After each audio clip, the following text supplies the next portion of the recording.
areas that I'll be looking at under the topic: a theoretical framework, conceptual issues, historical context of the crisis, birth of the Soviet Union, the Cold War international system, establishment of NATO and the Warsaw Pact, demise of the Cold War and collapse of the Soviet Union, the post-Cold War international system, NATO expansion in Europe and Russia disapproval, threats to Russian national security and national interest, Russian invasion of Ukraine, implications and lessons, war preparation and mobilization by Russia, and then toward international peace and security, and then I will conclude. So you bear with me.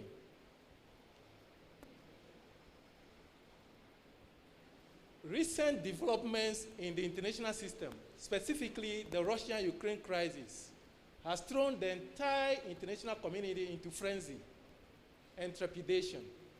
This is explicably so as it comes on the heels of the dreaded COVID-19 pandemics, which has decimated entire populations, and the world is still reeling over its devastation effects.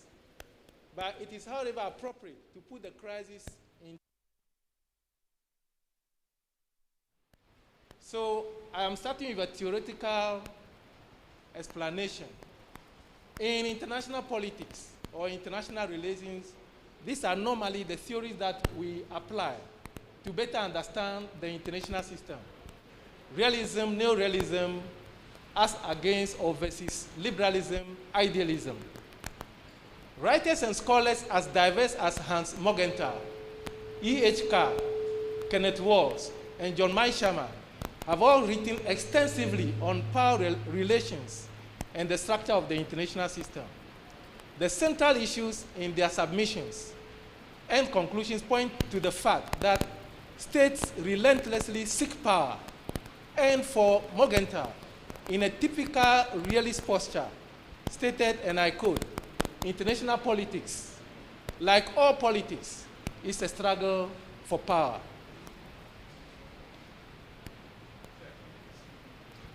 Okay, thank you. This was given a neo-realist interpretation by both Kenneth Walls and John Meishammer in their submissions by alluding to defensive realism when states decide to defend their territory, or security maximization as Walls term it, and offensive realism or power maximization as Meishammer termed it. Typically what Russia is trying to do right now to extend its frontiers. Acceptable or not, we'll very soon get to know. Briefly, states will aspire either for security or grandeur. In a nutshell, it would seem naive to assume that our contemporary international system has become immune to these explanations as a result of the depth and reach of globalization and interdependence.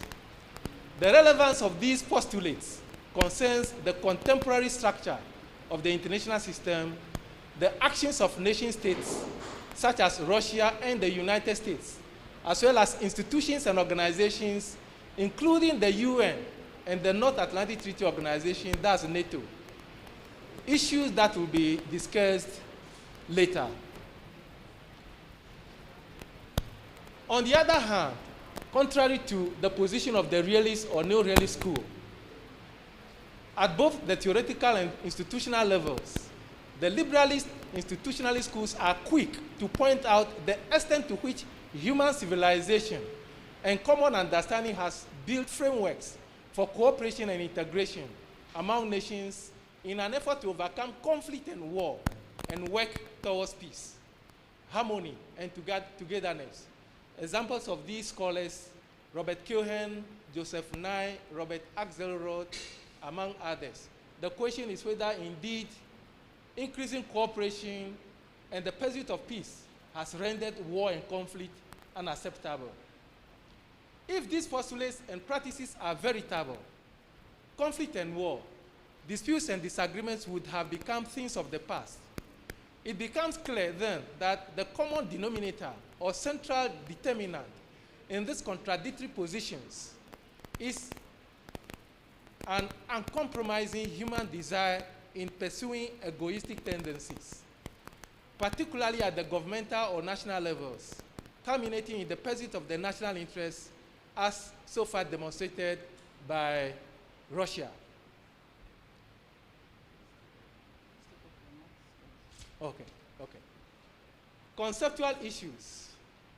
The national interest, national security calculus have often beclouded the thoughts of statesmen to rightly or wrongly make pronouncements and take decisions which ultimately affect the body polity with repercussions for international peace and security.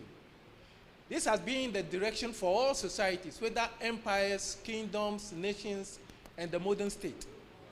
The national interest seen within the confines of national survival, national security, territorial integrity, etc., often does not work against the same aspirations by neighbors, call it the creation of a security dilemma.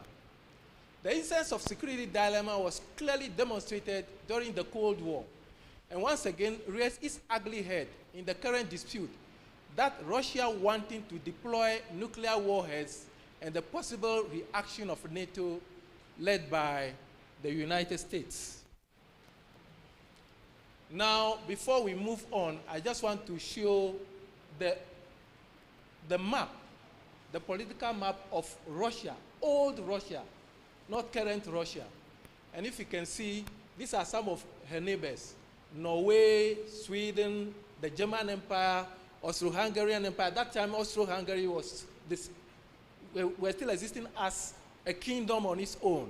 The Ottoman Empire, now called Turkey. So, and then in the middle, Russian Empire.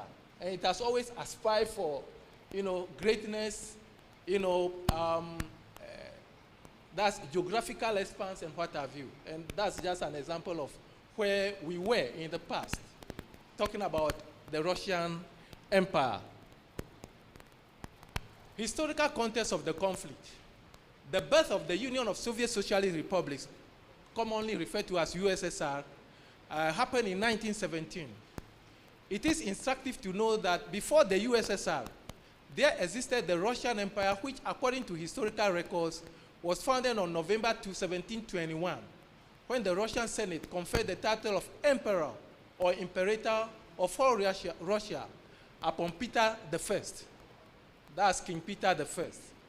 Almost 2 centuries later, on March 15, 1917, at the height of World War II, the then monarch, King Nicholas II, abdicated as a result of the Bolshevik Revolution, which ushered in the Union of Soviet Socialist Republics. The Bolshevik Revolution, more or less, was a communist revolution that removed the monarchy, then monarch Nicholas II, from power.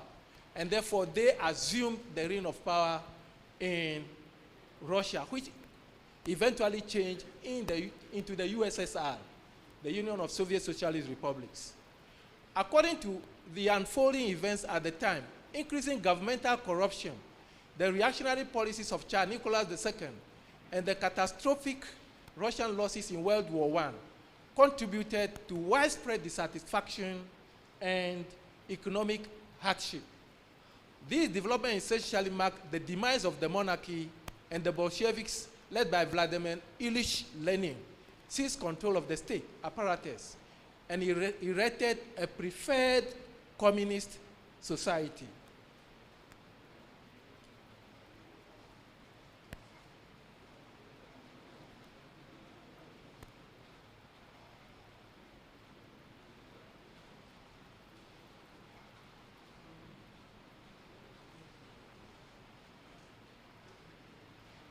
It's not working.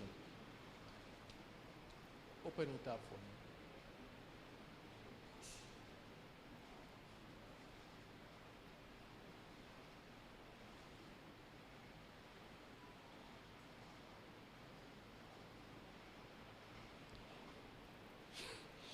I think they are confusing me with modern technology.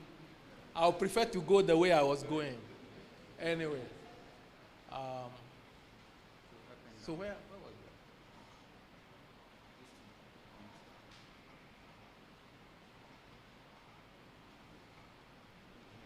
it? Okay, thank you. The Cold War international system. United States-Soviet relations. Prior to the Cold War, very close relations existed between the West, led by the United States, and the Soviet Union. This is explained by the fact that both nations fought World War II as allies against aggression by the Central Axis, led by Nazi Germany, Fascist Italy, and Imperial Japan. The experiences of the Soviet Union during World War II, evidenced by German aggression on her western frontiers and the loss of millions of her armies, provided the grounds for subsequent security and strategic policies that it took after the war, and I'm referring to Russia or the Soviet Union, as it was then called during the Cold War, sharing the august position of a superpower with the United States. Chief among these was the creation of a buffer zone and the resultant conversion of all the territories that the Russian army liberated into communist nations. For instance, and I'm mentioning all the countries that Russia, becoming the Soviet Union, decided to co-opt to constitute the new Union of Soviet Socialist Republics: Albania, Poland, Hungary, Romania, Czechoslovakia, Bulgaria, and the German Democratic Republic, also known as East Germany. These nations, in alliance with the Soviet Union, established the Warsaw Pact in 1955 as a geostrategic response to American containment policies, her nemesis and founder of the North Atlantic Treaty Organization, NATO, which was earlier established in 1949. And this is a setting for our discussion today. On one hand, we find the United States constituting the North Atlantic Treaty Organization today, which is expanding all over Europe and which is unacceptable to Russia, the Russian Federation, as opposed to the Warsaw Pact, which aggregated all communist nations of Eastern Europe, led by the Soviet Union. The Soviet Union was the largest communist state during its existence, and throughout the Cold War, 1947 to 1991, the world experienced an unimaginable tension, nuclear and geostrategic competition with the United States aimed at the creation of spheres of influence, communism versus capitalism. Notable Soviet leaders who emerged during the Cold War period include Vladimir Lenin, Joseph Stalin, recognized as a brutal and totalitarian leader, and whose regime witnessed the death of millions of Russians due to his dreadful state policies, including concentration camps and collectivization of state farms. There were also Mikhail Gorbachev, who, after becoming president in 1984, and the decision to reduce the level of conflict and competition between the US and USSR, boosted the state's sagging economy, intensified international cooperation, and introduced the twin initiatives of perestroika and glasnost. These policies were aimed at restructuring the Soviet economy towards a free market economy and to work towards political openness of the Russian society. Through these policies, Gorbachev wanted to hold together the crumbling Soviet Union and therefore encouraged the KGB, the intelligence and spying unit, to allow citizens to criticize the government freely, abolish the banning of books, and encourage political parties than the Communist Party to participate in democratic elections. The plans and policies of Gorbachev could, however, not work, and on December 25, 1991, he resigned, and the Soviet Union subsequently collapsed and ceased to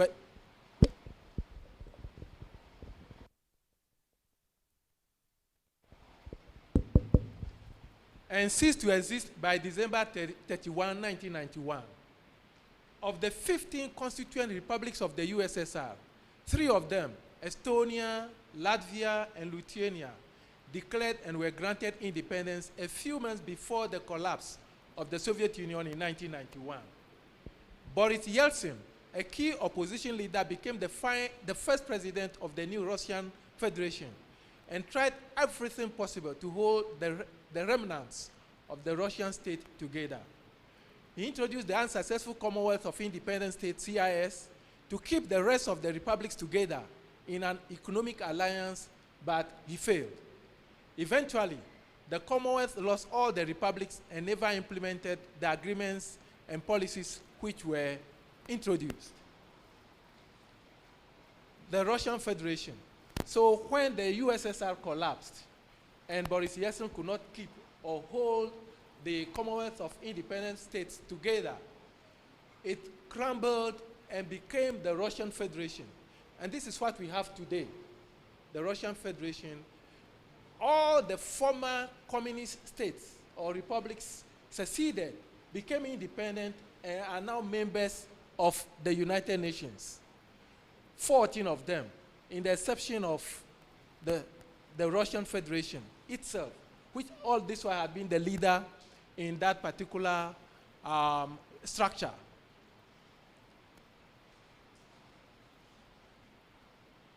The post-Cold War international system, and when I talk about the post-Cold War, we are looking at the aftermath of the collapse of the Soviet Union.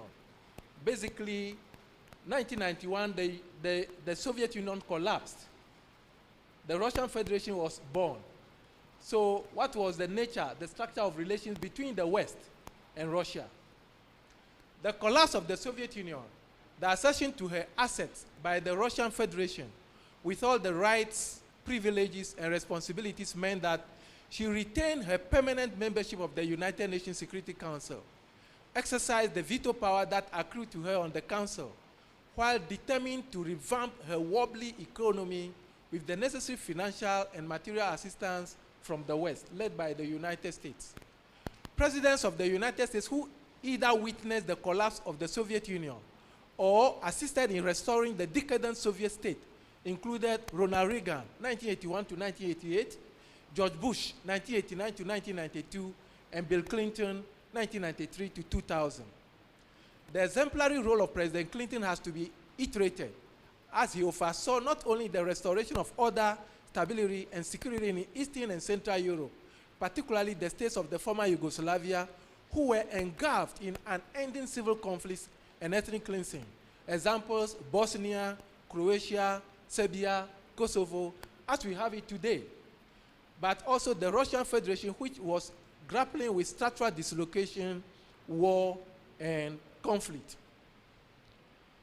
The Clinton administration was seized with the consolidation of democracy in post-communist Eastern Europe, building a market economy and democratic institutions in Russia, while helping Boris Yeltsin to consolidate his presidency.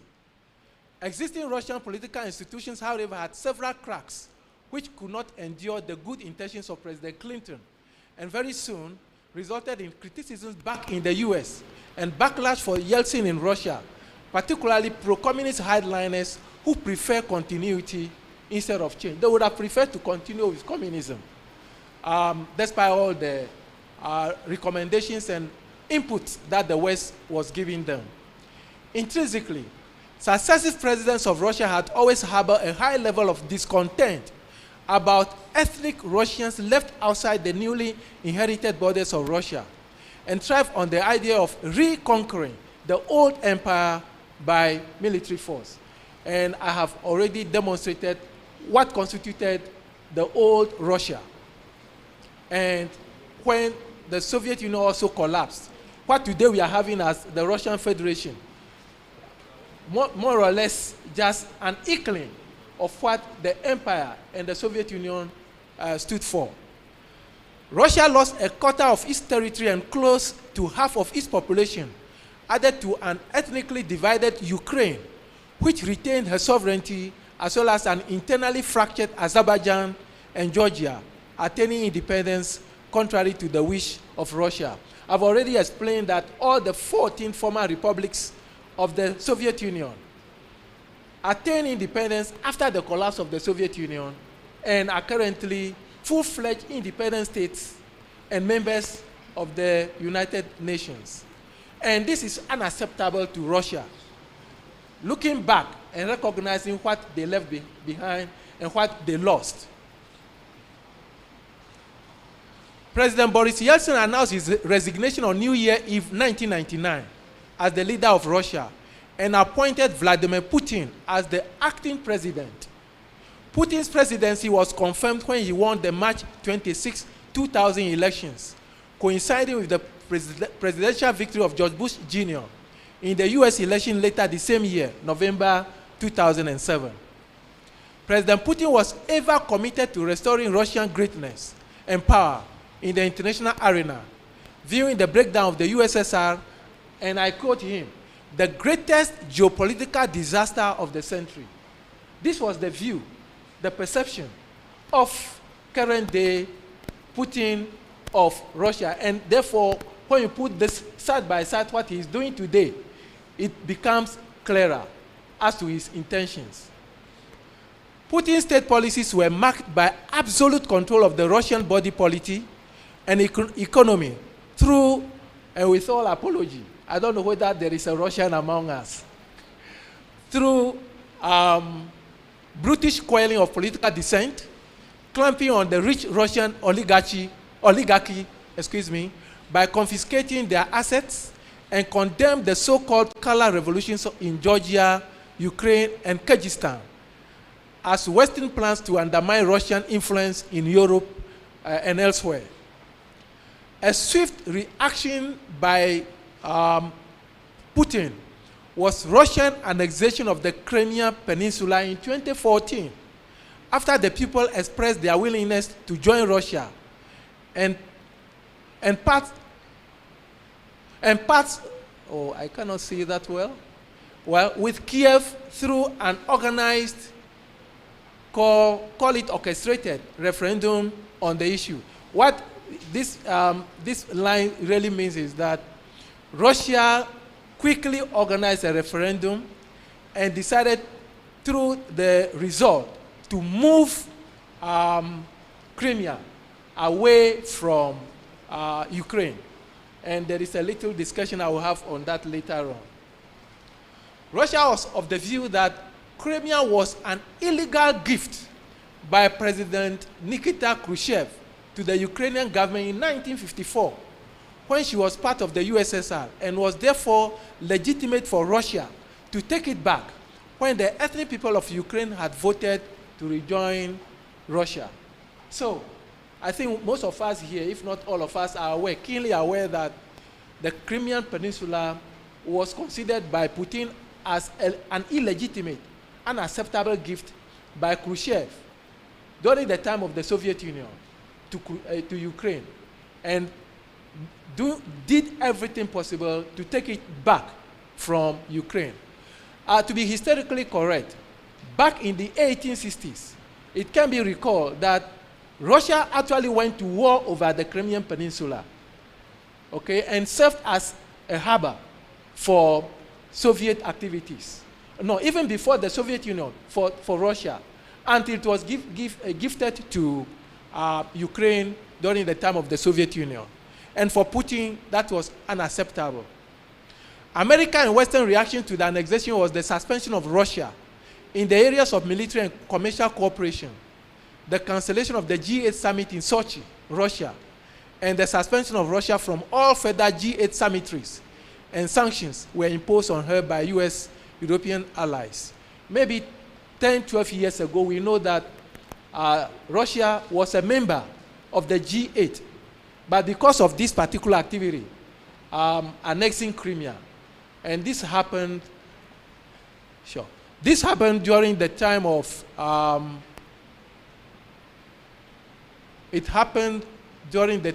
I believe, Bill Clinton,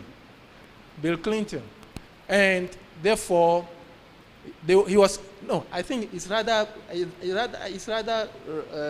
Barack Obama.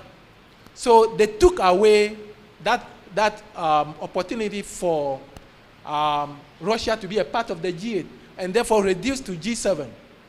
And today, Russia is no more a part of the group of 7 or group of 8, depending on how you look at it. The weakest point in Western-Russian relations is Moscow's displeasure and disapproval with NATO's increasing absorption of former Soviet republics and Warsaw Pact member countries and expansion to Eastern Europe. These countries include, and those are the former members of the Warsaw Pact, which are now members of NATO. And one of the vexatious issues as far as Putin is concerned, and they include Poland, Hungary, Czech Republic, which joined NATO in 1999, Bulgaria, Estonia, Latvia, Lithuania, Romania, Slovakia, and Slovenia joining NATO in 2004, and then Albania and Croatia in 2009. Just imagine, all these were, most of them were former members of the Soviet Union, joined other states in Eastern Europe, and they are now veritable members of NATO. These activities had been a major cause of increased tension between NATO and Russia, considered by Russia as a threat to her national security, fearing that there was no guarantee that military expansion by a military alliance, that's NATO, will not be used against her. Russian invasion of Ukraine, military preparations, strategy, tactics. So given that background, this is exactly what Russia is doing today. In preparing for the war, a modernized and professional fighting force has been completely revamped since Russia's 2008 war in Georgia. Russia's military spending towards the war in Ukraine is estimated around $700 billion US. 2 army groups have been placed in Russia's western and southern districts near the Ukraine border, created after Russia's annexation of Crimean in 2014. These armies consist of armor, infantry, missile and artillery, aviation, and engineering. The initial wave of Russia's invasion forces comprised 16 tactical battalion groups of 60,000 personnel, as well as an elite airborne troops and operation forces, long-range aviation branches of the airspace force, which are capable of delivering nuclear and conventional strikes, plus the Russian Navy. So Russia apparently is well prepared, not today, not yesterday. Long time ago, Russia was preparing towards this war. Russia is also utilizing people's militia of the breakaway Donetsk and Luhansk regions, which Putin has since recognized as independent and soon to be integrated into Russia. The very first strikes that Putin undertook was to conquer these 2 territories from Ukraine, Donetsk and Luhansk, and have since then recognized them as part of the Russian Federation. This militia consists of 2 army corps comprising of about 40,000 personnel as their main strike force in eastern Ukraine. Also in use are special Chechen volunteers who are pro-Russian. Russia is also using special operation units to perform reconnaissance missions, stage sabotage operations behind enemy lines, and also target key political leaders, possibly including Ukraine President Volodymyr Zelensky. A clandestine motive is to overwhelm Kiev, the capital, and other cities, remove Zelensky from office, dead or alive, and replace him with a pro-Russian government. Additionally, a successful invasion mission in Ukraine, which is becoming increasingly difficult as a result of the determined resistance of Ukrainians, is to provide Russia the freedom of complete integration into Greater Russia. And this is the scheme, the strategy, tactics that Russia has so far embarked upon. And the 2 areas I was talking about, Donetsk and Luhansk, are here. Okay? And you can just see the arrows point to where Russia would eventually want to enter and take out Zelensky and overwhelm the country we call today Ukraine. And that's Crimea, already in the hands of Putin. Implications and lessons from the war. It is clear from the requests and speeches by the Ukraine president since the Russian invasion commenced on February 24, 2022, that it will be extremely difficult for Ukraine to withstand the military onslaught and aggression of Russia. President Zelensky has made several appeals to the international community through the United Nations and other fora that Ukraine must be assisted. The posture of the United Nations and Western powers is characteristically passing resolutions and condemning the war by Russia as naked aggression and violation of international law. Ukraine is an independent and sovereign nation and a member of the United Nations and deserves protection from the UN in furtherance of international peace and security. However, the UN is not a collective defense organization. It is a typical collective security organization, and I want us to bear that difference in mind. The UN is not a collective mechanism where you say that an attack on one is an attack on all. The UN promotes international peace and security, and that's where it stops, provided the material and financial resources are available. A draft UN Security Council resolution, which purportedly was to deplore Russian aggression against Ukraine, since it violated Article 2, Paragraph 4 of the Charter of the UN, was vetoed by Russia, with 3 other members, China, India, and the United Arab Emirates, abstaining. All the 3 African countries on the Security Council supported the draft resolution. That's Gabon, Ghana, and Kenya. Also, Ukraine is not a member of NATO, and the principle of an attack on one is an attack on all members do not apply in this case. However, there is precedence that under President Bill Clinton, after the Cold War in the 1990s, NATO galvanized its troops to intervene in the hostilities and civil conflicts in the former Yugoslavia and Eastern Europe. Again, when President Saddam Hussein of Iraq invaded Kuwait in 1990, the United States President George Bush Sr.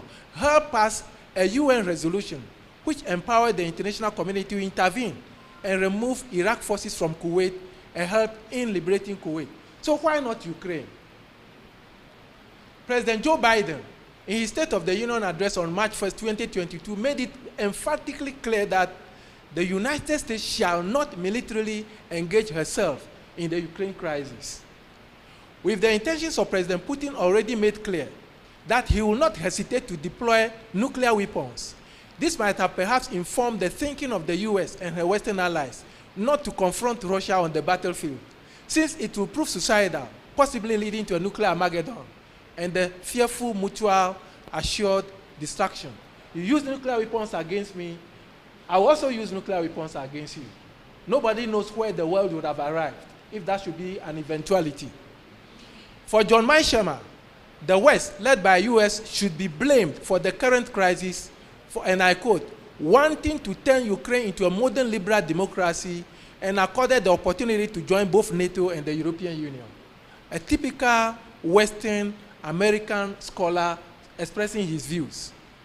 These policy considerations and schemes are known to Russia, and time and again has complained about her security needs, as she is gradually being encircled by an expanding NATO, a national security threat, and therefore needed an appropriate response. In the estimation of one German official, Ukraine should be protected as a neutral entity and with appropriate guarantees for Russian national security, which might lay the grounds for compromise and the resolution of the conflict.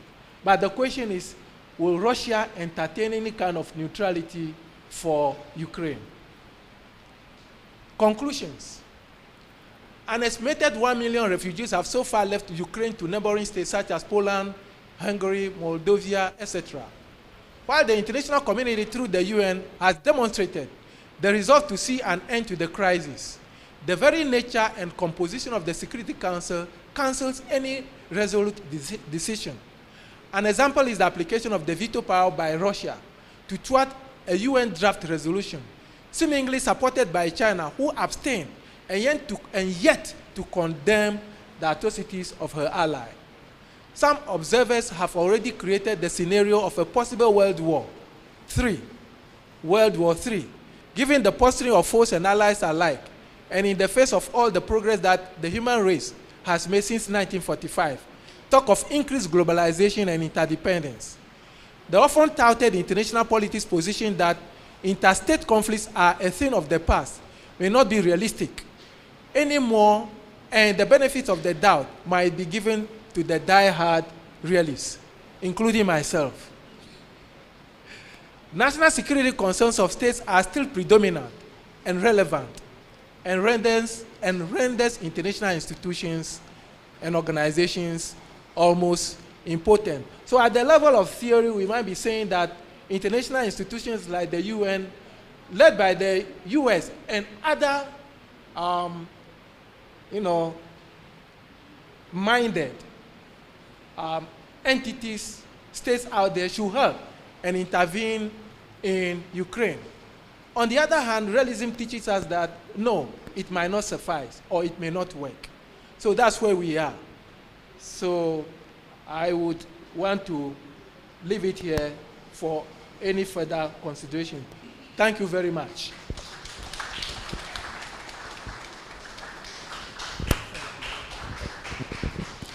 Thank you very much, Dr. Gebe, for laying down the foundation, tracing the historical antecedents of this crisis. And I hope you noted some of the key issues emerging. Again, if there have been antecedents when the West have intervened in previous invasions, why then can they not do so this time round? But I guess the next presentation by Dr. Boama might explain what international law has to say about this crisis and what can be done and what cannot be done. Briefly, let me just introduce Dr. Boama. He is a legal practitioner with Ekufuado, Prempe and Company and a notary public of the Supreme Court of Ghana. He teaches public international law at the Legon Center for International Affairs, LESIAD, and also here at Wisconsin International University College. His research interest covers international law, maritime security, and international humanitarian law. So over to you now, Dr. Boama.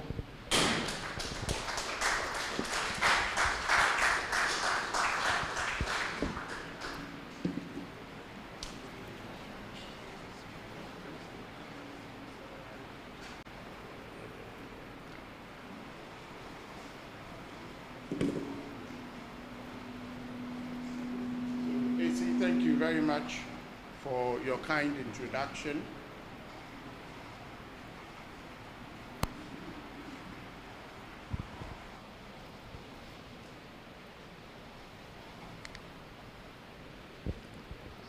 From the original order of the presentations, I took the view that my presentation would be coming in perhaps when my colleagues may have had the opportunity to present.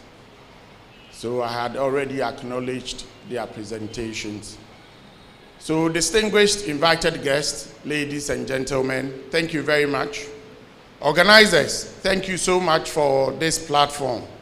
Even though it has been short notice, you have obviously done a good job bringing out the issues that our world is concerned about today in terms of the crisis that the world is dealing with involving Russia and Ukraine. And as our moderator pointed out right from the onset, it may seem as though it is a crisis that has got nothing to do with us, especially those of us here in Ghana. But if you look at the dynamics and the insights that have been shared by our venerable Dr. Gebe in terms of the implications for global affairs, you would bear with me that it is something that all of us as students of international law should be worried about. Now, one of the first comments I would want to make is that whenever there is an issue and legalities are raised, the expectation is that the law would settle it. But let me water down that expectation that the law is always able to resolve all issues a bit at this point. Because international law does not exist in isolation. International law exists in the context of high politics at the international level, the legal framework of international law, as well as diplomacy, and the various, if you like, considerations that states would usually take into account when they are taking decisions, especially within the international system.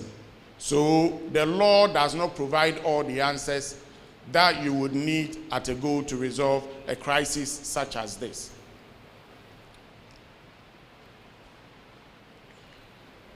Now, in this presentation, I'm going to be attempting to answer three fundamental questions. The first one would be the legality of the Russian invasion of Ukraine. What rules of international law are applicable? And what remedies are permissible within the framework of international law? So let's move right into our first question, which is the legality of the invasion of Ukraine by Russia. Now, we need to bear in mind that just like our everyday situation as human beings at the domestic level, where conflicts abound, conflicts within the international sphere are also a constant feature. Some may explain that this is due to the fact that the international system itself is anarchical, and as such, there is no one superior to the other to be able to enforce its own will, and that countries or actors within the system will do what they will do based on their own calculations of their interests and their power capabilities, as our first presenter has already explained to us. So it is important that we know that conflicts like this have been with us since time immemorial. Indeed, these conflicts or conflicting situations in the past has ushered the world into two significant world wars. The First World War I in 1914 and World War II in 1939, and the untold human catastrophe that accompanied these conflicts. So when our forebears in 1945 gathered in San Francisco to usher in the UN architecture, the expectation was that never again in the history of this world should we witness such levels of atrocity being visited on humankind again.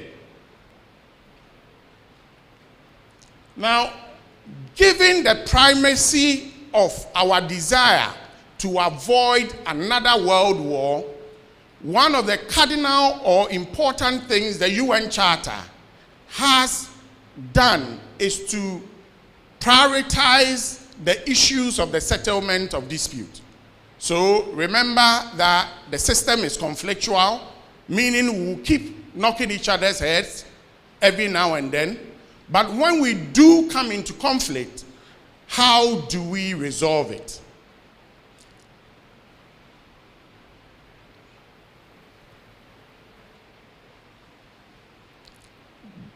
Given that background, let's now turn our attention to the current conflict. So there is a conflict between Russia and Ukraine. Russia offers some explanations as to why it has taken this posture and has sent its forces into Ukraine. So obviously there is what? A conflict.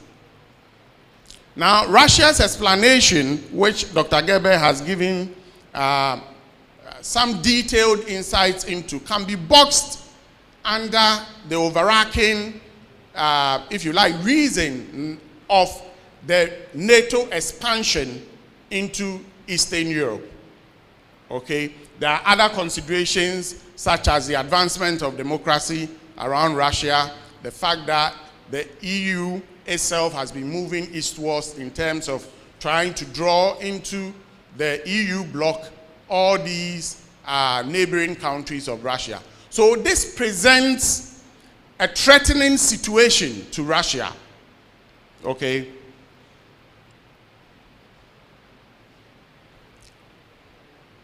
And you may sometimes not agree with the reasoning of the Russian people in terms of what this means to them.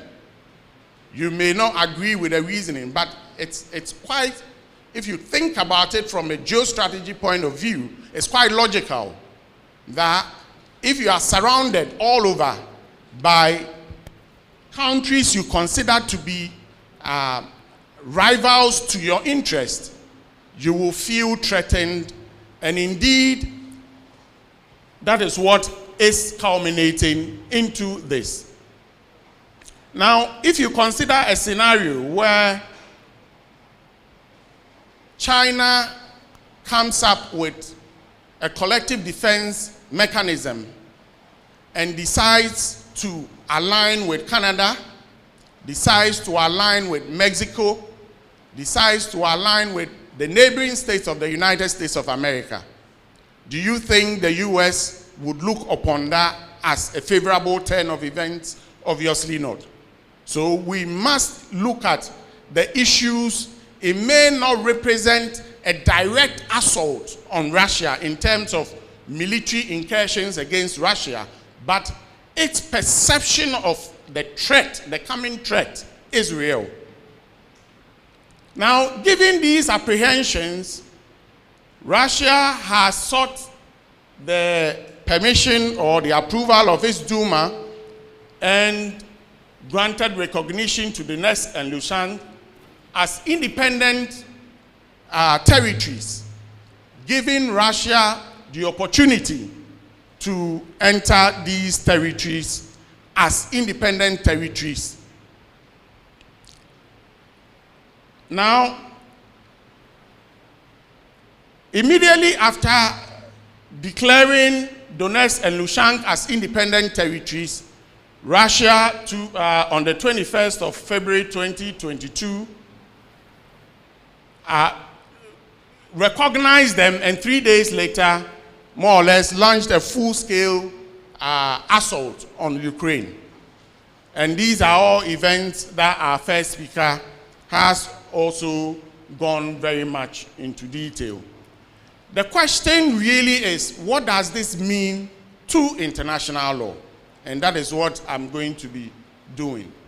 Now, one of the key attributes of statehood from the Montevideo Convention of 1933 is the possession of a defined territory. Indeed, the question of territory is considered to be an equivalence to statehood. So what it means is that without territory, you cannot begin to even form a state. And history has taught us that several territories around the world, or pseudo-states around the world, are struggling to gain recognition as states because they have not been able to assure if you like, meet the mark of a defined territory. So if you take the Palestine people, their desire to form a state since the 80s has been on, and yet they have not been able to form a state because the territory they consider to be their own is claimed and largely controlled by another, which is Israel, Western Sahara, and the rest.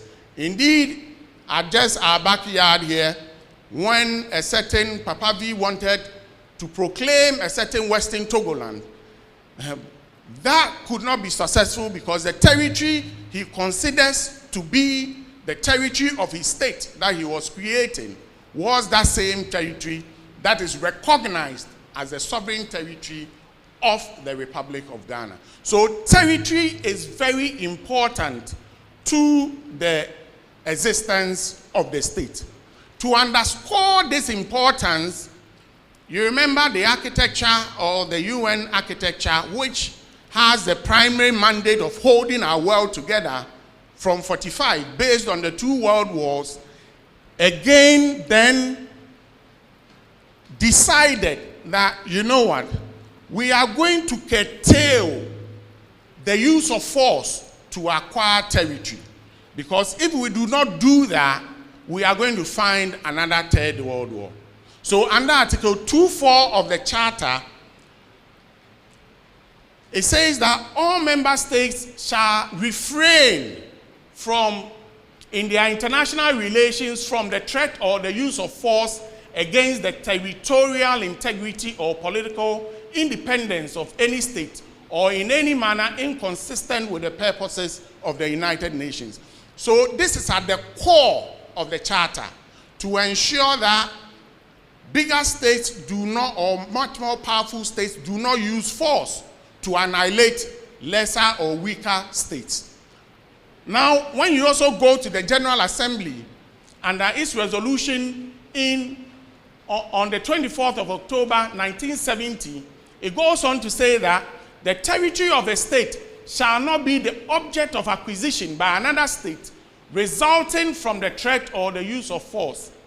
No territorial acquisition resulting from the threat or the use of force shall be recognized. So you can understand immediately what we are dealing with, which is that we need all states to maintain what? Or to be bound by these impositions that do not use force. Because the minute you begin to use force to acquire the territory of another state, we are going to go into what? Another catastrophe. So what do? So what does the Charter do? The Charter says that when you have a dispute, do not use force. Rather, go to what? Article 33 have provided for you a number of mechanisms that you can use to resolve all your international disputes, including some of the remedies we would consider later in this presentation. Now, so Russia and Ukraine are both sovereign nations and are members of the United Nations. Russia's invasion of Ukraine on the 21st of February 2021 is therefore an illegality and a direct breach of Article 2.4 and General Assembly resolution on 24th October 1970.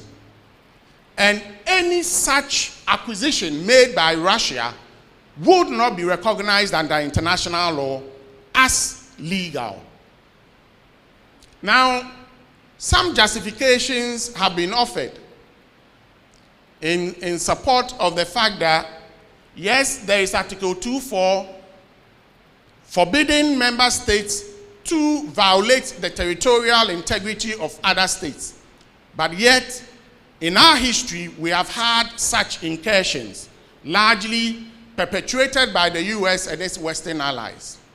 Now, when you look at the basis of those incursions carefully, you would understand why they are not the same as the current situation that we are dealing with. Now, if you take, for instance,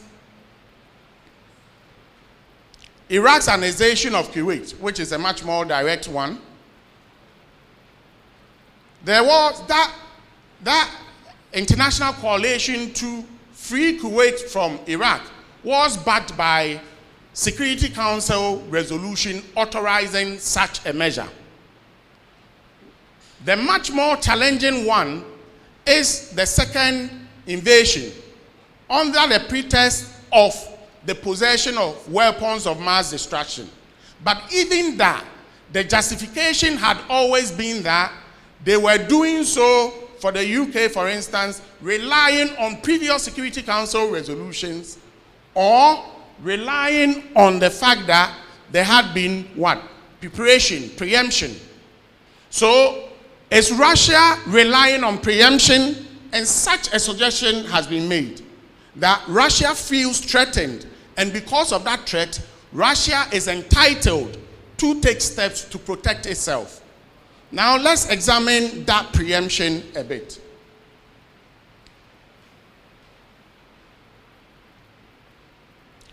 Article 51, which comes close to giving a legal basis for that preemption, says that nothing in the present charter shall impair the inherent right of individual or collective self-defense if an armed attack, and let's underscore that, occurs against a member of the United Nations until the Security Council has taken measures necessary to maintain international peace and security.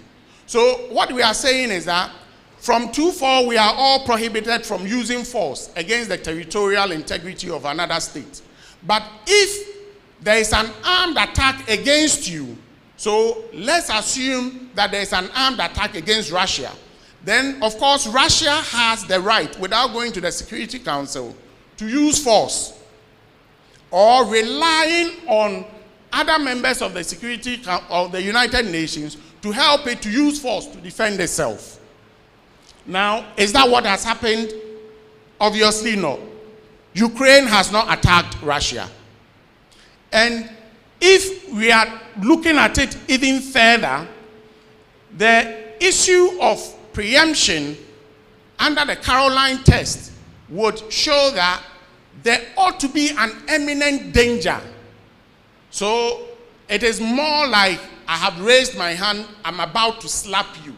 The school rule says don't slap or don't fight. The question is, if you do not block that slap, it will land on your cheeks. That is immediate, that is imminent. Okay, is that the situation we have? The desire of Ukraine to join NATO is an ambition. It goes through several processes. Now, Ukraine as a sovereign nation, of course, is not bound by the desires or the aspirations of Russia. It has every right to choose its own friends and allies. So that attempt to block Ukraine's aspirations cannot be justified under the principle of preemption. And that's my submission. My conclusion on that, therefore, is that the Russian invasion of Ukraine is an illegality and does not meet the test of Article 51 or the Caroline test. I will quickly move on to the second question, which is what rules of international law are applicable? Having resolved that the attack is an illegality, we would have to look at what rules are applicable. And the first thing I would want us to note is that the Covenant of the League of Nations, which is the architecture before the UN architecture in terms of the management of our international system, under Article 10 had more or less renounced the use of force, which was then considered as what? An aggression. Okay, so all the way from the League of Nations, even though you had to go through a cooling off period and for the issues to be resolved, and if upon resolution the losing party does not accept the outcome, then of course you had a right to use force. But by then, the expectation was that you would have cooled off and solutions or reasonable solutions would be found. Now, the 28, because the League of Nations did not outrightly outlaw the use of aggression, the Kellogg-Briand Pact of 28 then went on to outlaw completely the use of force as a means of the settlement of international disputes. And this is still in force and is one of the most popular international conventions that we have in our system today. Okay? Now, aggression is defined as the use of armed force by a state against the sovereignty or territorial integrity or political independence of another state, or in any manner inconsistent with the Charter of the United Nations. Okay? Similar definitions have also been adopted by the General Assembly under its Resolution 3314. We would also have to look at the Geneva Conventions, particularly the Convention 4, as well as, oh dear, sorry.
Okay. Now let's go on. So as I was saying, Article 10 of the League of Nations Covenant did not outrightly outlaw the use of force in the settlement of international dispute. So you needed the Kellogg-Briand Pact of 28 to do that. And this is one of the most popular conventions that we have in our system today. Okay. Now, after World War II, this prohibition of the use of force has crystallized under Article 2.4, which practically forbids any state to use aggression to settle its dispute with another state. Now, the only exception to this is found under Article 51 and under Article 42. And I've already explained Article 51 being when you are under an armed attack yourself. Or Article 42 when the Security Council has authorized you to use force to defend yourself. And in most circumstances, it would then involve what? A coalition of the willing and the capable of Security Council or UN members who are prepared to contribute troops to help you defend yourself. So aggression has been recognized as an international crime under the current charter. And this stemmed all the way from the Nuremberg trials, okay, following the Second World War. Now, that same definition has been adopted by the General Assembly.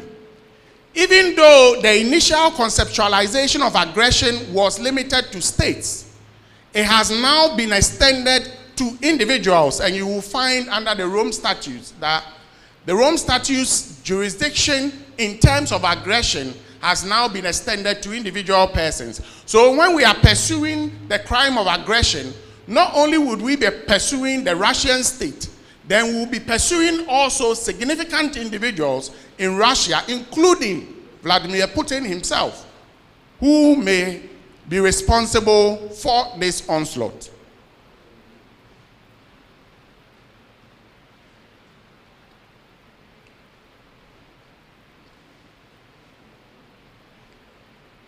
The other international law rule which would be applicable to this scenario between Russia and Ukraine is the principles on occupation.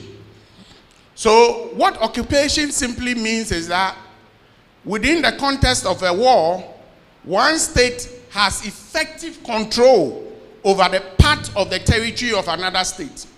Mind you, the citizens of that other state are still resident there. So when we take, first of all, I have said that Russia cannot use force to take Donetsk and Luhansk or any part of Ukraine. It would not be recognized. So meaning that the Ukrainians who are living in those territories are still protected under international law. Meaning also that Russia has a responsibility towards them, including their safety. Including their safety. The provision of the necessaries of life becomes the responsibility of Russia. This thing.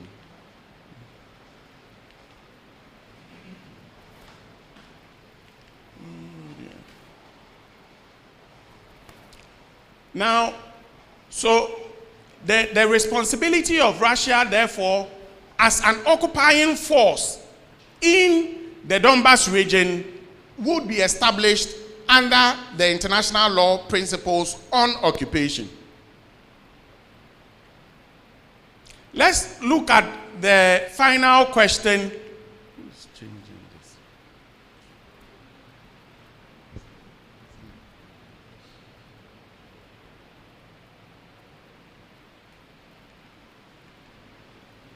Let's look at the final question.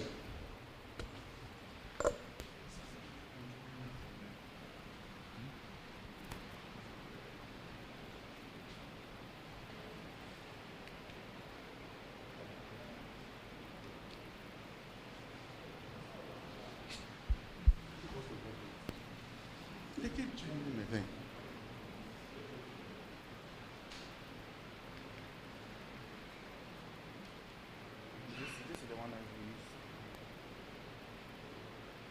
But this is the one I've been using. So which one? This one. This one. Okay, so the final question would be, what remedies are permissible within the framework of international law?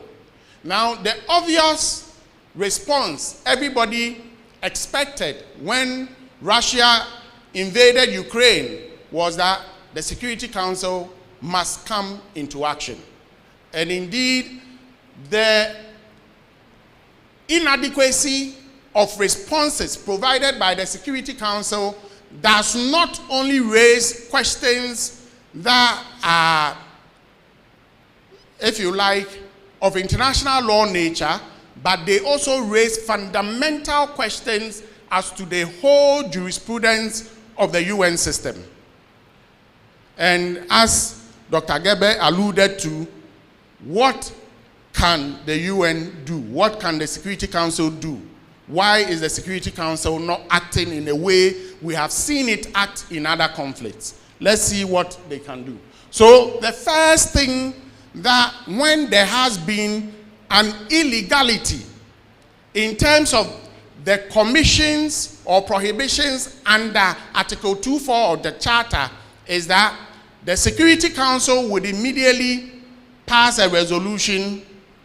One, if you take the sequence of events for the Iraq annexation of Kuwait, first to ask Russia to remove its forces from Ukraine. So there will be a resolution to that effect. Upon failure to comply, there will be another resolution, perhaps under 41, imposing sanctions. And if there is a failure, then there will be a resolution under 42, authorizing military intervention. Now, immediately the issue came up for discussion before the Security Council. What happened?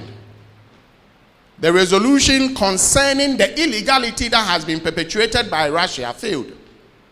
Why did it fail? Because Russia possesses what? A veto. So immediately the Security Council architecture becomes impracticable. The Security Council is unable to authorize any sanctions or any interventions against Russia under these circumstances. Why? Because that vote would not pass. What did the Security, or how is the Security Council ensuring that there is international peace and security? One of them is the authorization of the use of force to maintain or restore peace. But on this very important principle, because of the power of the veto, the Security Council would not be able to exercise that.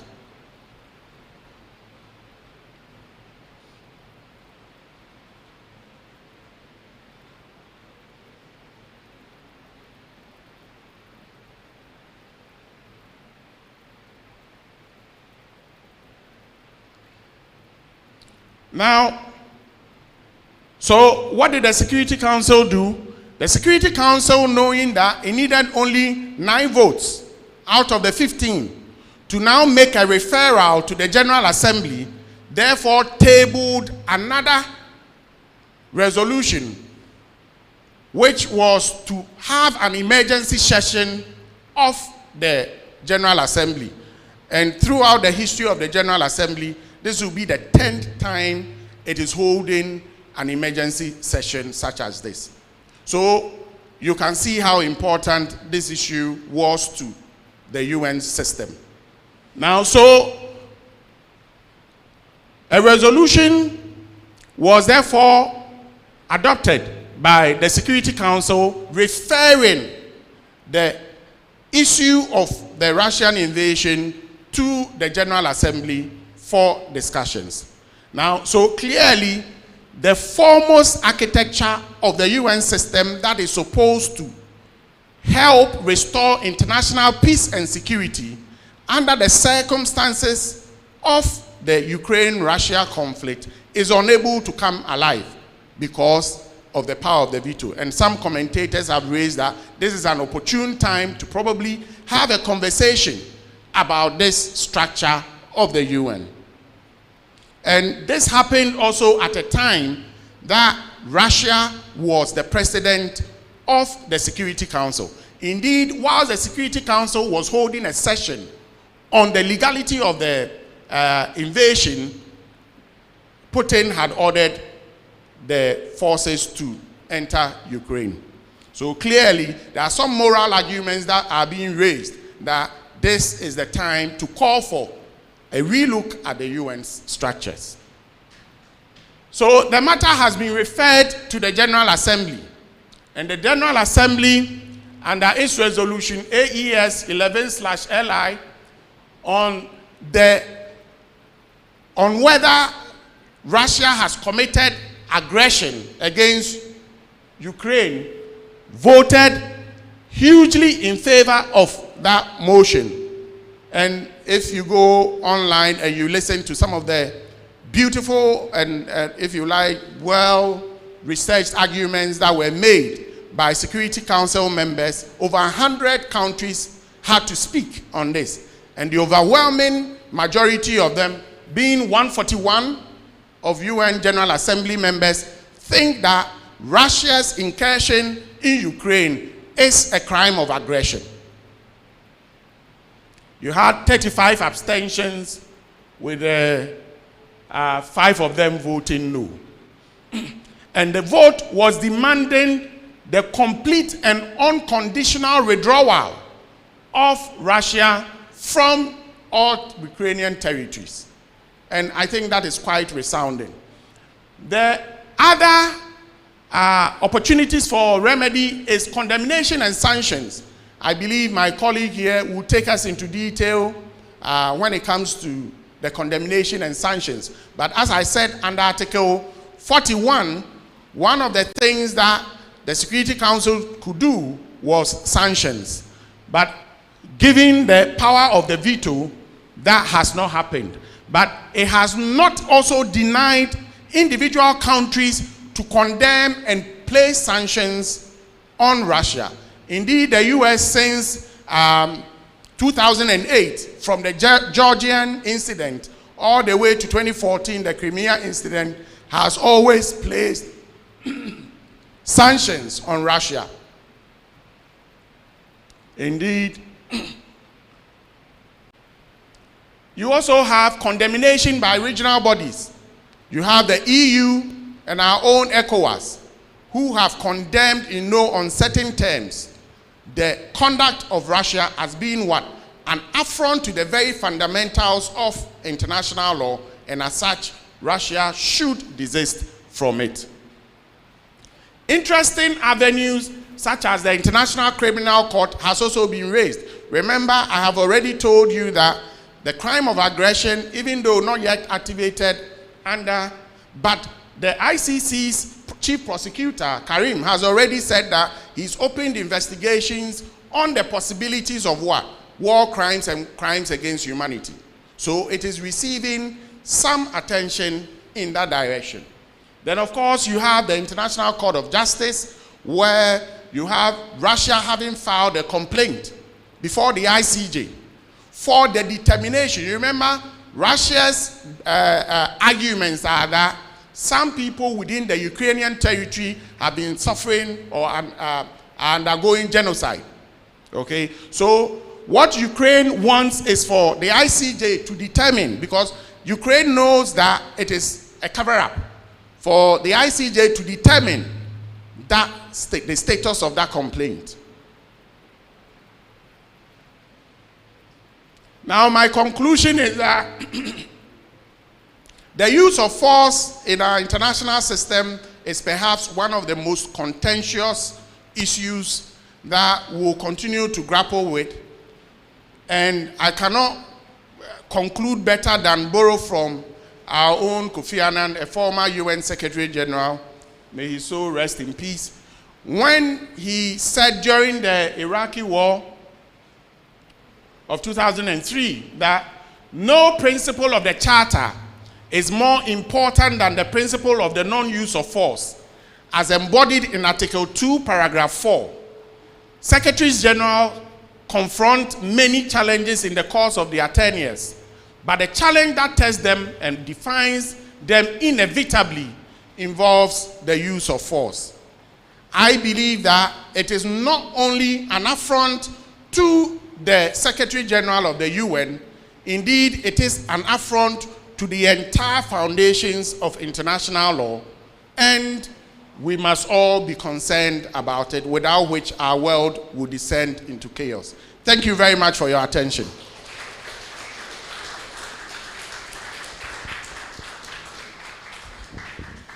Thank you very much, Dr. Boama. Indeed, he's raised very important questions. It's very clear that Russia's invasion of Ukraine is an illegality, and international law does not condone it. But then who do we look up to interpret and, as it were, for want of a better word, to interpret international law? We also heard that the UN, as it is seeming from his presentation, the impression is that the question that comes up is that, is the UN able to really take strong decisions against Russia? I guess the answer to that, whether the UN can really do anything, if there is any hope for diplomacy at this stage, will be answered by Ambassador George Brownfield, who is going to be speaking on the topic, the role of multilateralism in conflict resolution. A short introduction about Ambassador George Brownfield. He is a Ghanaian diplomat and civil servant and a former student of Infantipim School. Very important to note that. And in 1977, he joined the Ministry of Foreign Affairs and Regional Integration. And since then, he has served this nation in various ambassadorial positions in Benin, in Mali, in Germany, in Japan, and Singapore. And of course, he's currently a lecturer here at the Department of International Relations. So, ladies and gentlemen, Ambassador Brownfield, to tell us the place of diplomacy in all of this. Let's welcome him with an applause.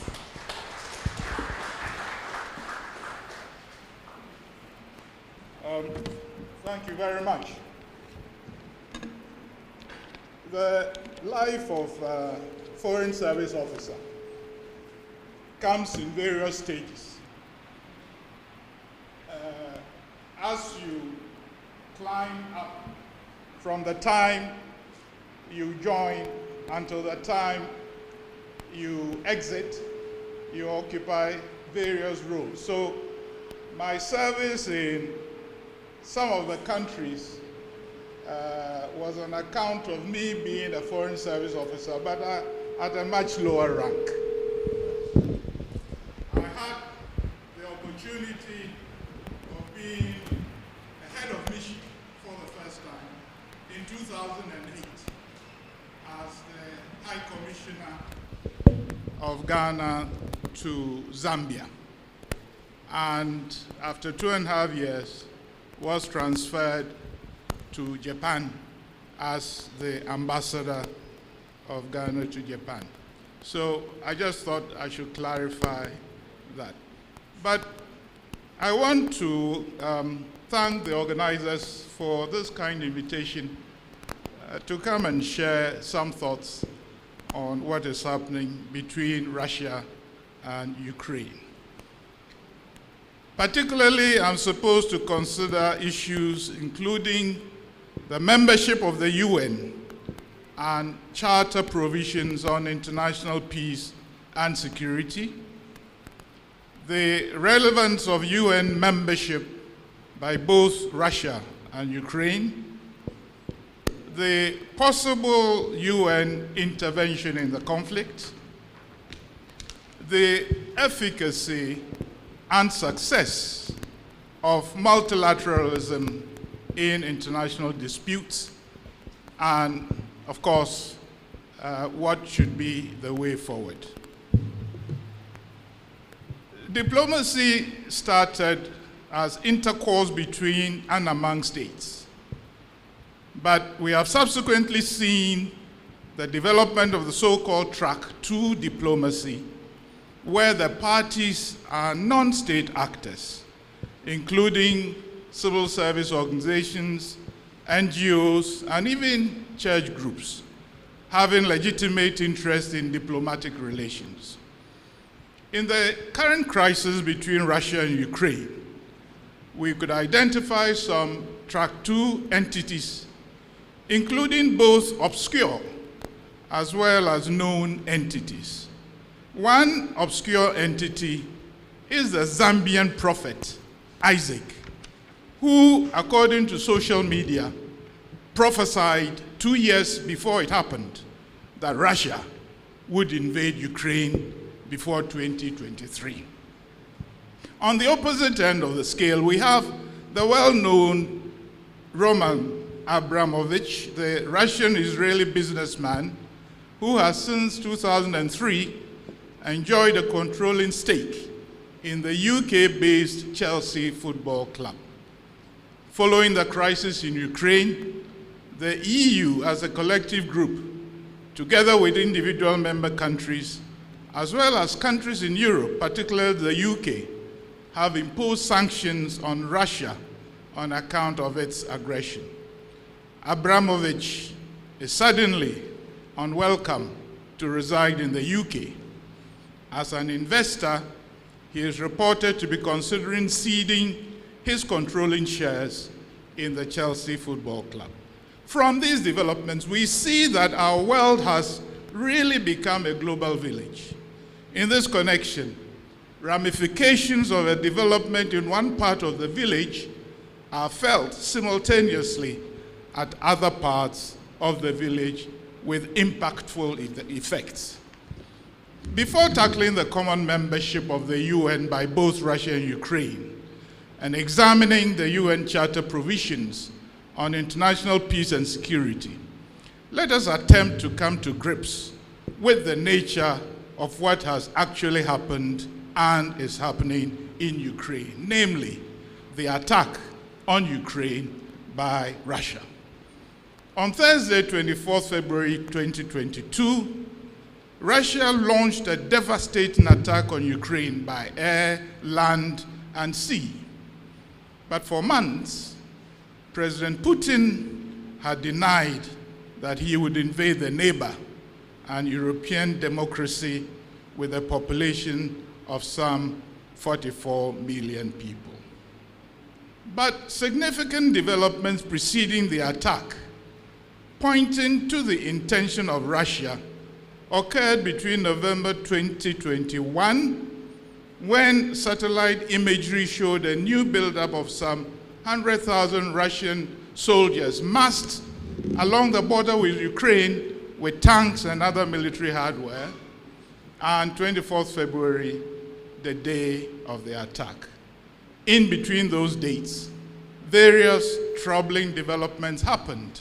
For instance, on December 7, 2021, US President Joe Biden warned that Russia would be slapped with sweeping Western economic sanctions if it invaded Ukraine.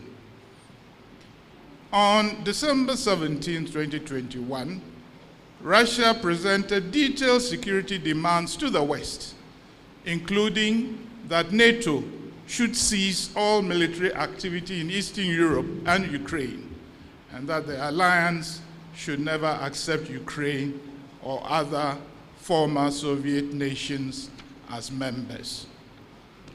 On the key date of January 24th, 2022, NATO put forces on standby and reinforced its military presence in Eastern Europe with more ships and fighter jets. Some Western nations started evacuating non-essential embassy staff from Kiev. The US put 8,500 troops on alert. Subsequently, on January 28, 2020, Russian President Vladimir Putin indicated that while Russia's main security demands had not been addressed, Moscow was ready, nevertheless, to keep talking.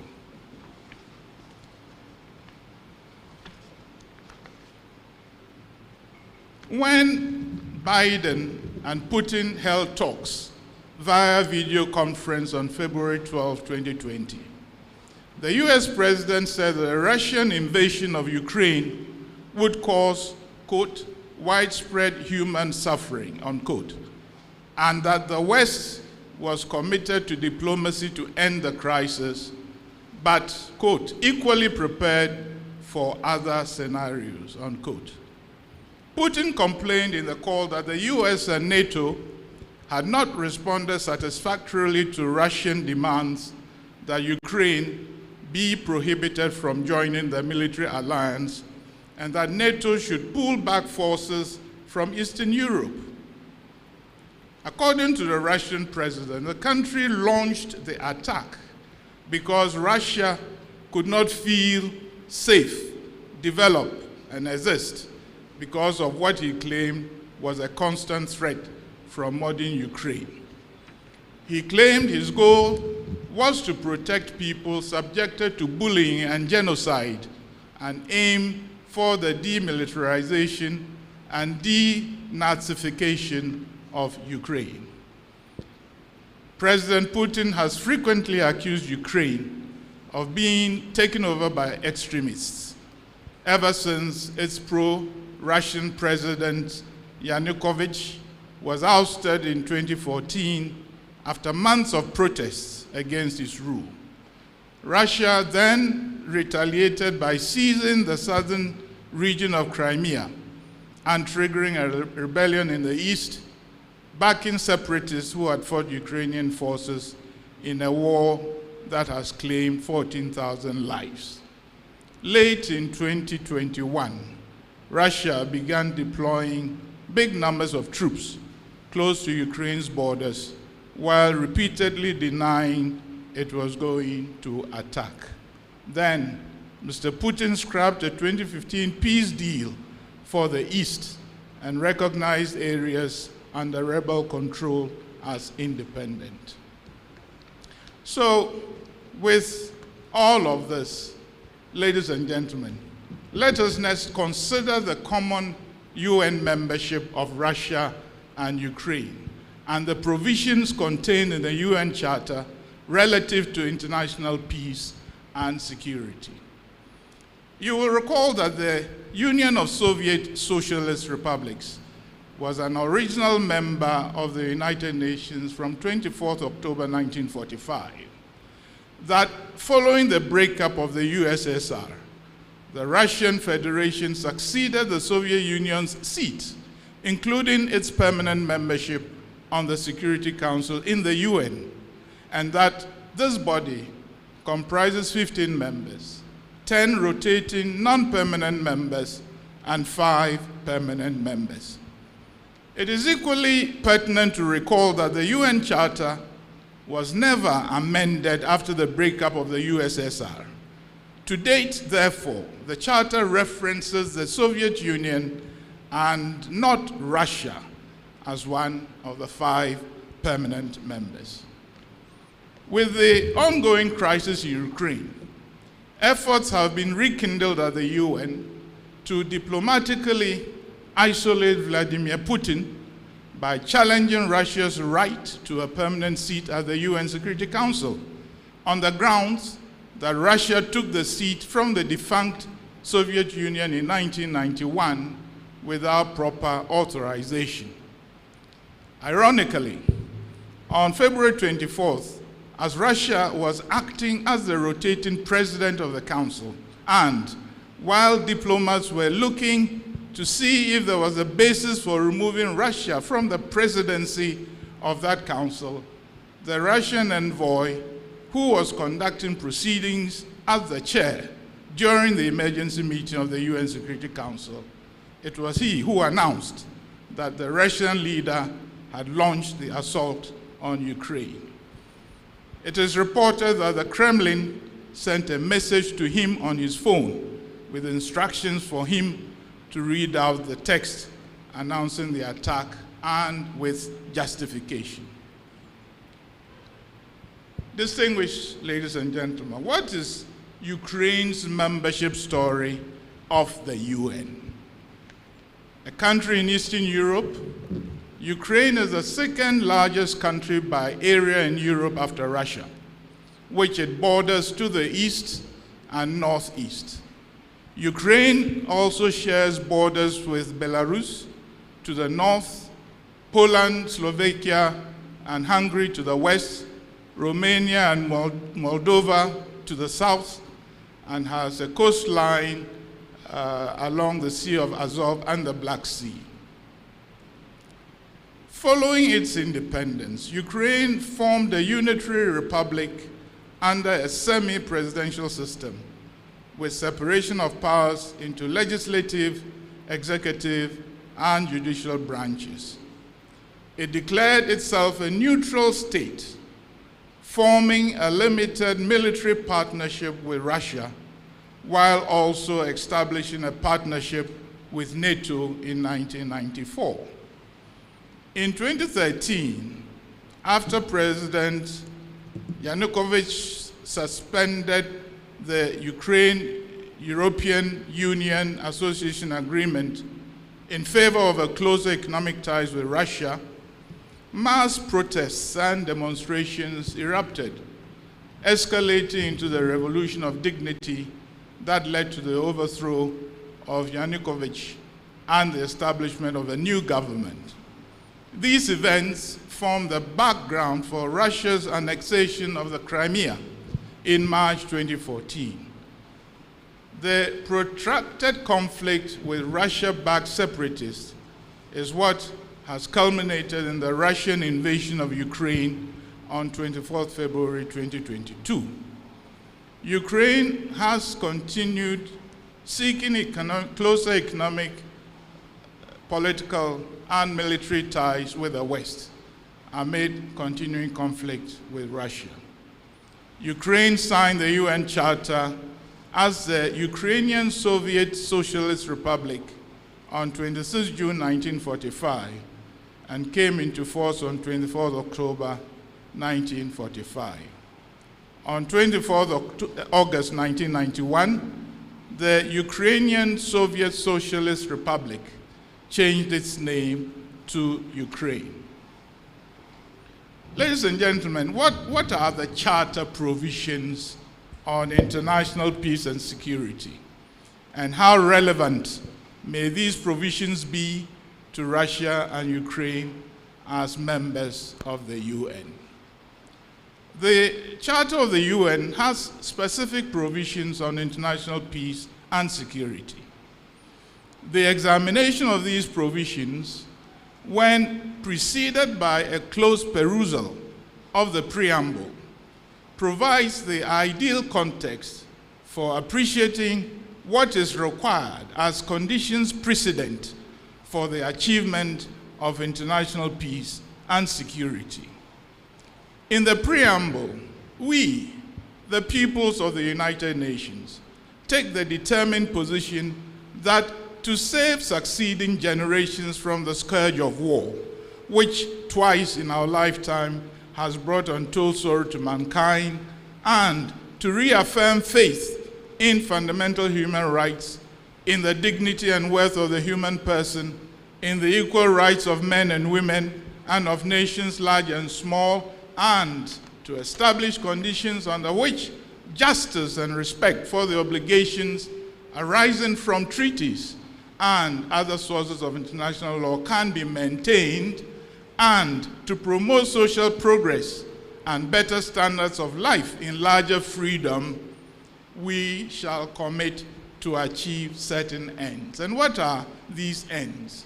One, to practice tolerance and live together in peace with another as good neighbors, and to unite our strength to maintain international peace and security, and to ensure, by the acceptance of principles and the institution of methods, that armed force shall not be used save in the common interest, and to employ international machinery for the promotion of the economic and social advancement of all peoples. The specific provisions alluded to earlier can be found in chapter 5, which deals with the Security Council, its composition and powers, among other issues. Chapter 7 on the Pacific settlement of disputes, and Chapter 6 and Chapter 7 on action with respect to threats to the peace, breaches of the peace, and acts of aggression. As the world's preeminent intergovernmental multilateral organization, the UN has a raft of charter provisions from Article 39 to Article 51, aimed ultimately at achieving international peace and security. For instance, according to Article 39, the Security Council shall determine the existence of any threat to the peace, breach of the peace, or act of aggression, and shall make recommendations or decide what measures shall be taken in accordance with Articles 41 and 42 to maintain or restore international peace and security. So there are so many provisions in the Charter for the maintenance of international peace and security. The problem, as I see it, is that despite the foregoing elaborate Charter provisions aimed at ensuring international peace and security, we currently have on our hands the invasion by one UN member state of another UN member state. So, what practical remedies are there or could be there to be pursued by the UN as a multilateral body? I ask the question bearing in mind that there are numerous complicating factors in the present case. Let us examine some of them. The aggressor is a UN Security Council permanent member with veto power and nuclear weapons. 2, the aggressor has, in quotes, justified its invasion on geopolitical, ideological, and other uncompromising considerations. Veiled threats have been made by the aggressor to the use of nuclear weapons. Meanwhile, there are other powers, including China and India, who by their actions are pitching themselves to be ideologically aligned to the aggressor against the Western European countries who are on the other side of the US and NATO, which we recall is a military alliance established by the North Atlantic Treaty, also known as the Washington Treaty of April 4, 1949, which sought to create a counterweight to Soviet armies stationed in Central and Eastern Europe after World War II. So, with the foregoing dynamics to the crisis, would we be right in concluding that it is of a unique character, that it is a development sui generis? And if that is a correct evaluation of the nature of the crisis, then we may be hard put to it looking for an assessment of a record of past positive performance by multilateralism in this area. Or, to put it differently, what has been the efficacy and success of multilateralism in the resolution of international disputes? Ladies and gentlemen, one assessment I have read by the UN at 75 takes the view that, quote, the nature of conflict and violence has transformed substantially since the UN was founded 75 years ago. Conflicts now tend to be less deadly and often waged between domestic groups rather than states. Homicides are becoming more frequent in some parts of the world, while gender-based attacks are increasing globally. The long-term impact on development of interpersonal violence, including violence against children, is also more widely recognized. Separately, technological advances have raised concerns about lethal autonomous weapons and cyber attacks, the weaponization of drones, and the live streaming of extremist attacks. There has also been a rise in criminal activity involving data hacks and ransomware, for example. Meanwhile, international cooperation is under strain, diminishing global potential for the prevention and resolution of conflict and violence in all forms. If such an assessment is accepted, then what are the chances of the possible intervention by the UN as a multilateral organization? Indeed, even if some intervention were to be conceptualized, how effective would that intervention be in such a crisis which I have described as being sui generis? There is visible evidence that the UN has been in overdrive since 24 February 2022, when Russia launched its attack on Ukraine. For instance, on Monday, 28 February, the UN General Assembly held a rare emergency special session. Assembly President Abdullah Sahid underscored that the military offensive launched by Russia on 24 February 2022 was a violation of the integrity and sovereignty of Ukraine, and that it was the UN Charter, the organization's founding document, which outlines a world where countries settle disputes by peaceful means without the threat or use of force. He stressed that the ongoing military offensive was inconsistent with everything the UN stood for. He called for the violence to stop, for humanitarian law and international humanitarian law to be respected, and for diplomacy and dialogue to prevail. Countries observed a minute of silence during the rare emergency special session, which followed a meeting by the Security Council on the previous Sunday. Council members voted in favor of the General Assembly convening after Russia vetoed a resolution on February that would have deplored the assault on Ukraine. Ladies and gentlemen, let us recall that the General Assembly has only held 10 emergency sessions since 1950, in line with the adoption of Resolution 377A5, widely known as Uniting for Peace. The resolution gives the Assembly power to take up matters of international peace and security when the Security Council is unable to act due to lack of unanimity among its 5 permanent members, who have the power of veto. Addressing the UN membership, Secretary General Antonio Guterres stated that the fighting in Ukraine must stop, that the bombardment of cities such as the capital Kiev had forced people to seek shelter, including in subway stations, and that roughly 500,000 Ukrainians had crossed the country's borders.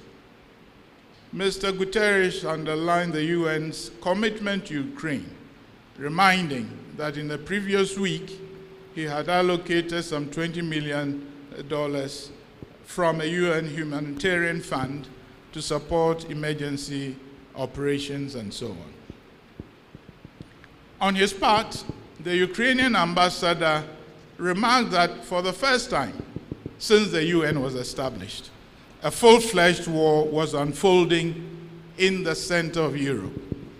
He reported that some 352 Ukrainians, including 16 children, had been killed to date, while more than 2,000 were injured. Speaking through an interpreter, the Russian ambassador said the actions of his country are being distorted and thwarted with media and social networks proliferating what he called as lies.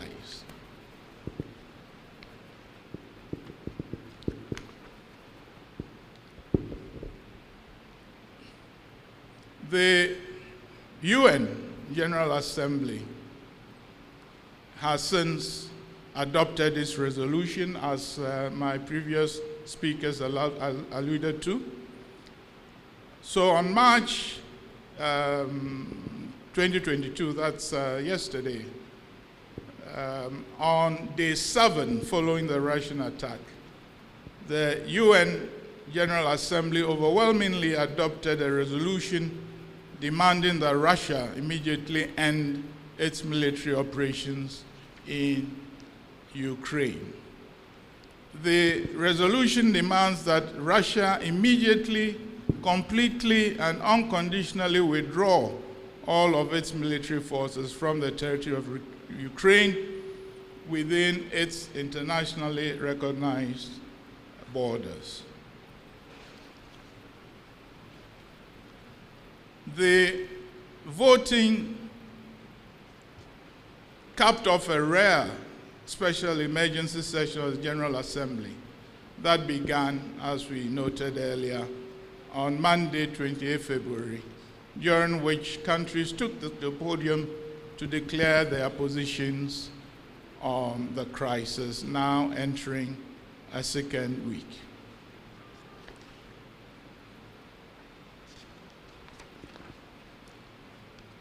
Ladies and gentlemen, in determining the way forward, it is clear that our primary concern should be for the resolution of the crisis. Now, in this connection, I suggest that we could learn something from what may be referred to as the Kissinger recipe.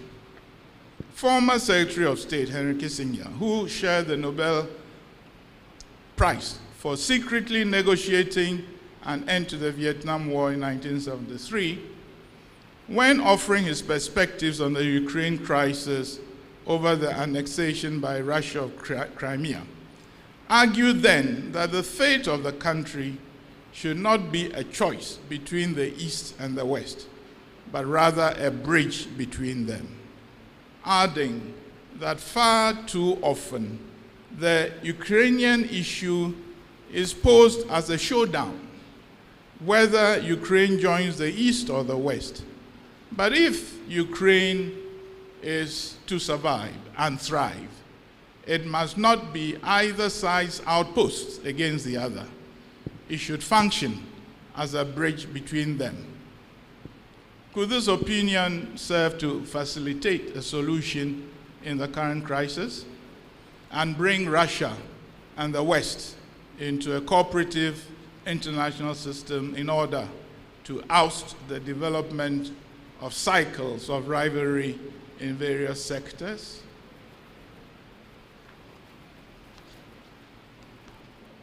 So I recommend that as a recipe for attempting to resolve the crisis.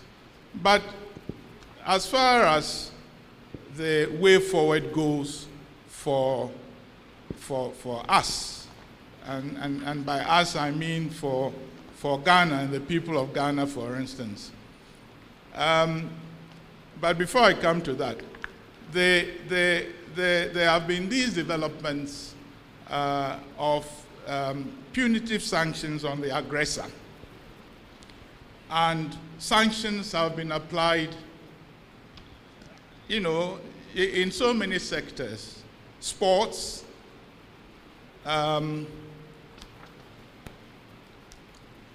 sanctions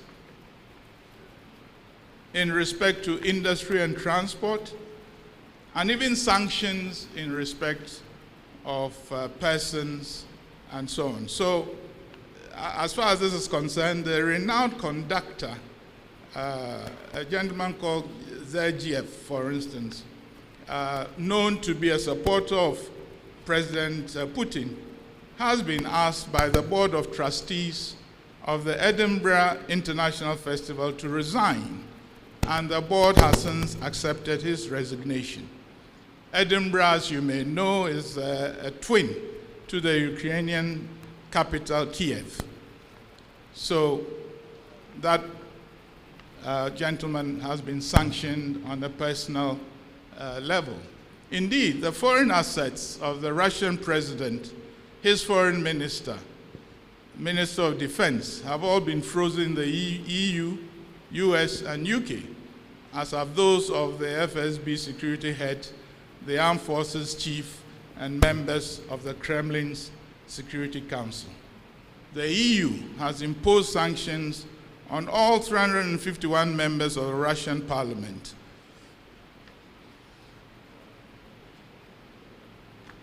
So to come to the question of the way forward for us as a country, Ghana, in the light of what has happened, what do we do? I suggest that we consider various scenarios, starting with what I refer to as the one-on-one approach, which is diplomatic bilateral relations, and to recall that we have very good relations, solid relations with Russia. So if our nationals are suffering on account of their invasion of Ukraine, the Ghana government has every right to hold the government of Russia responsible for the safety of all Ghanaians. In this respect, the government of Ghana is determined to ensure the safety and security of all her citizens. The ongoing military operations have put the lives of Ghanaian compatriots in danger, and Ghana calls on Russia to end the war and withdraw. In addition to the one-on-one diplomatic relations or engagement with Russia, Ghana can obviously align her efforts with other bodies, including the UN and the African Union. As we saw earlier in the UN General Assembly resolution, Ghana voted in favor of the resolution. Finally, what is the way forward for Ghana-Ukraine diplomatic relations? Again, the one-on-one bilateral measures of de-escalation and restoration of normalcy in Ghana-Ukrainian diplomatic relations should constitute the overriding strategy. The attached full text of the briefing granted the media by the Foreign Minister of Ghana on 27 February is highly instructive in that connection. In the absence in Ghana of a Ukrainian diplomatic mission, as well as no resident Ghana mission in Kiev, Ghana has had to rely on third parties, Ghana's neighboring missions, as well as the embassy in Bern and honorary consulates, as well as friendly foreign diplomatic missions, to meet the challenges of maintaining the integrity of our interests currently under assault in the Ukraine, comprising essentially of students sponsored by the government on the one hand, and those who are self-sponsored. Through effective networking and collaboration with our partners, Ghana has started receiving groups of returnees from the Ukraine. We laud the efforts of government in this regard, and we welcome back home our traumatized citizens back to their native land. By way of concluding remarks, I wish to emphasize that multilateralism has a role to play in the resolution of international conflicts. Within the UN system, the parameters of the role multilateralism is enjoined to play is clearly established in the Charter provisions, especially with respect to the Security Council and the General Assembly. However, for the operations by these two bodies to succeed, a certain atmosphere should prevail in which all relevant stakeholders agree to respect the rules and regulations imposed on them as a result of their membership of the UN.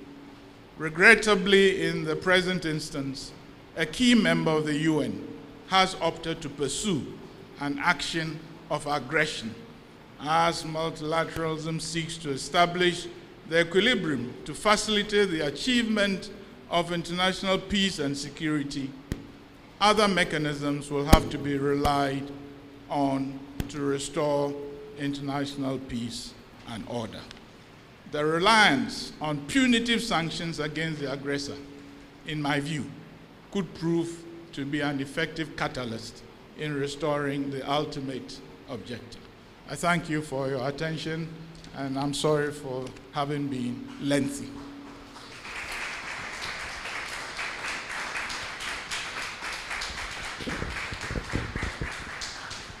Thank you very much, Ambassador Brownfield.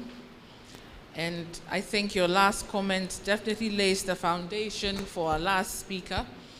Indeed, we have heard that the UN General Assembly has called on Russia to immediately and completely withdraw from Russia, but the incursion continues. And I guess the sanctions being imposed may yet hold the final solution. And that answer will be provided by Dr. Solomon Appiah, who is a lecturer here at the Department of International Relations at the School of Graduate Studies, Wisconsin International University College.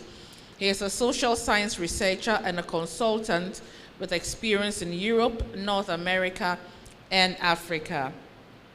His research interests include international human rights, international relations, public policy, natural resources, inequality, and poverty. Let's welcome Dr. Appiah with a round of applause.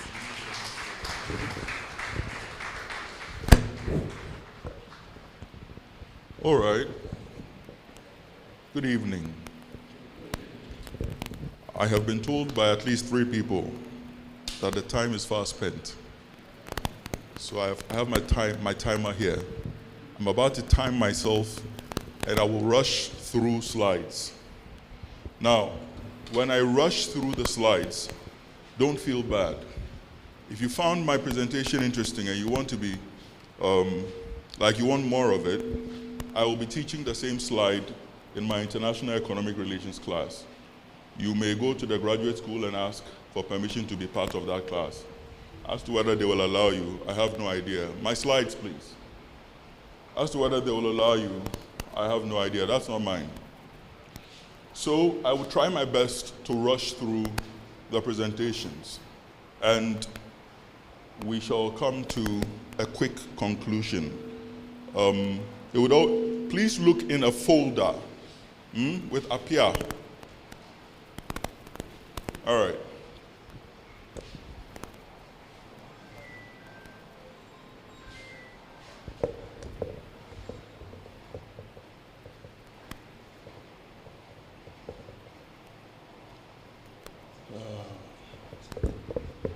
No, my thing is not even working.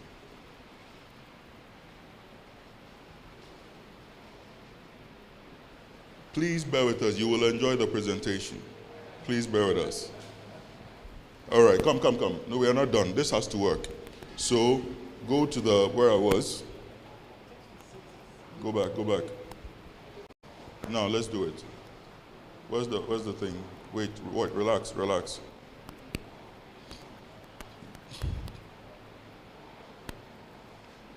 Don't press.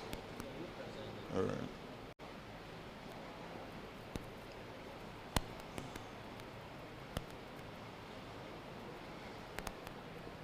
Move your hand. Move your hand from the clicker. Move your hand.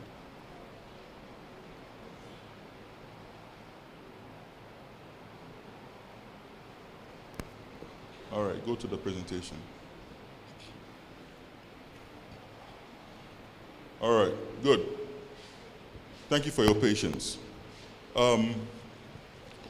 Chairman of the Council, Mr. Registrar, and all of those of you, senior members, and everybody who has graciously given us your time this evening, thank you for being with us. Now, I'm rushing through the slides because of the time. If you look at the slide, the 3rd bullet point says, what I teach here is called international political economy, the nexus between politics and economy. Politics doesn't exist on its own. It has to work with the economics. So the nexus between politics and economics, right? When it comes to resources. So what do we do with our resources? That's why you have the picture on the right. Production, so you produce, you take out gold, you add value to it. Then what do you do to it next? Distribution, and then consumption. Distribution is what you will call exports. So if you want to punish Putin, where will you punish him? In where he has to export. Why? Because exports bring in foreign exchange, but imports take away foreign exchange. So when you punish him in the area of exports, what have you done? You are squeezing the lifeblood out of him. Now, your GDP, or the amount of goods and services you have and the money you get for it, is measured by that equation. Forget about the equation, we don't have time. All you have to understand is that the X minus the M has to do with exports and imports.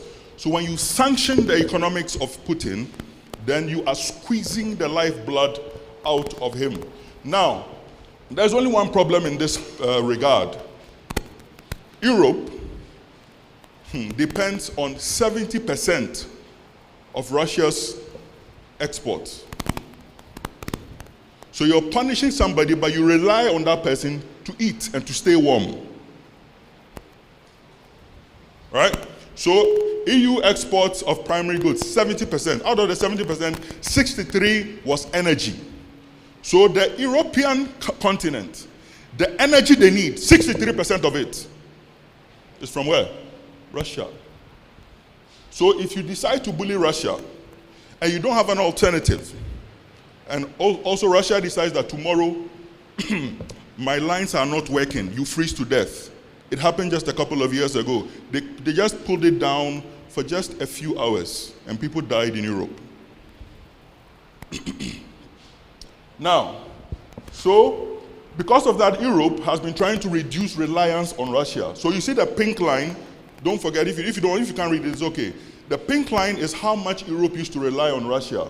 Now, when you go to the right, they have reduced their reliance on Russia, but they still rely on Russia to the tune of about 60-something% just for energy alone and the rest. I'm not going to go through all the slides. Now, economic and security underpinnings. Russia has always warned NATO. There is something called the Monroe Doctrine. When you finish a war, when they finished the World War II, the powers that were on top, who made themselves bosses in the United Nations, the P5, the 5 countries that were on top, had an agreement with each other. And the agreement was this: nobody comes to anybody's backyard. We all stay, because you know how dangerous each of you are. That's how you won the war. So I know you and you know me. So stay in your corner of the world, I'll stay in my corner of the world, and we'll be at peace. So there was a time that Cuba was in problems, and Russia tried to help them. America said, hey, you can't do that. This is my side of the world. Go back to your side or else we will fight. Okay? Good. Now, this is the situation. On the left, in the brown, you have Russia. In the brown, here. Here, you have Ukraine, right? There's Donetsk that everybody talks about. There it is. So here and here, you have Donetsk and you have Luhansk on the border of Russia, right? Now, in 2014, there's a revolution. And in the revolution, Donetsk and Luhansk say, we don't want to be part of Ukraine anymore. Russia is more economically stable. We want their protection. Now, it led to something called the Minsk Accords and many, many different kinds of accords. And then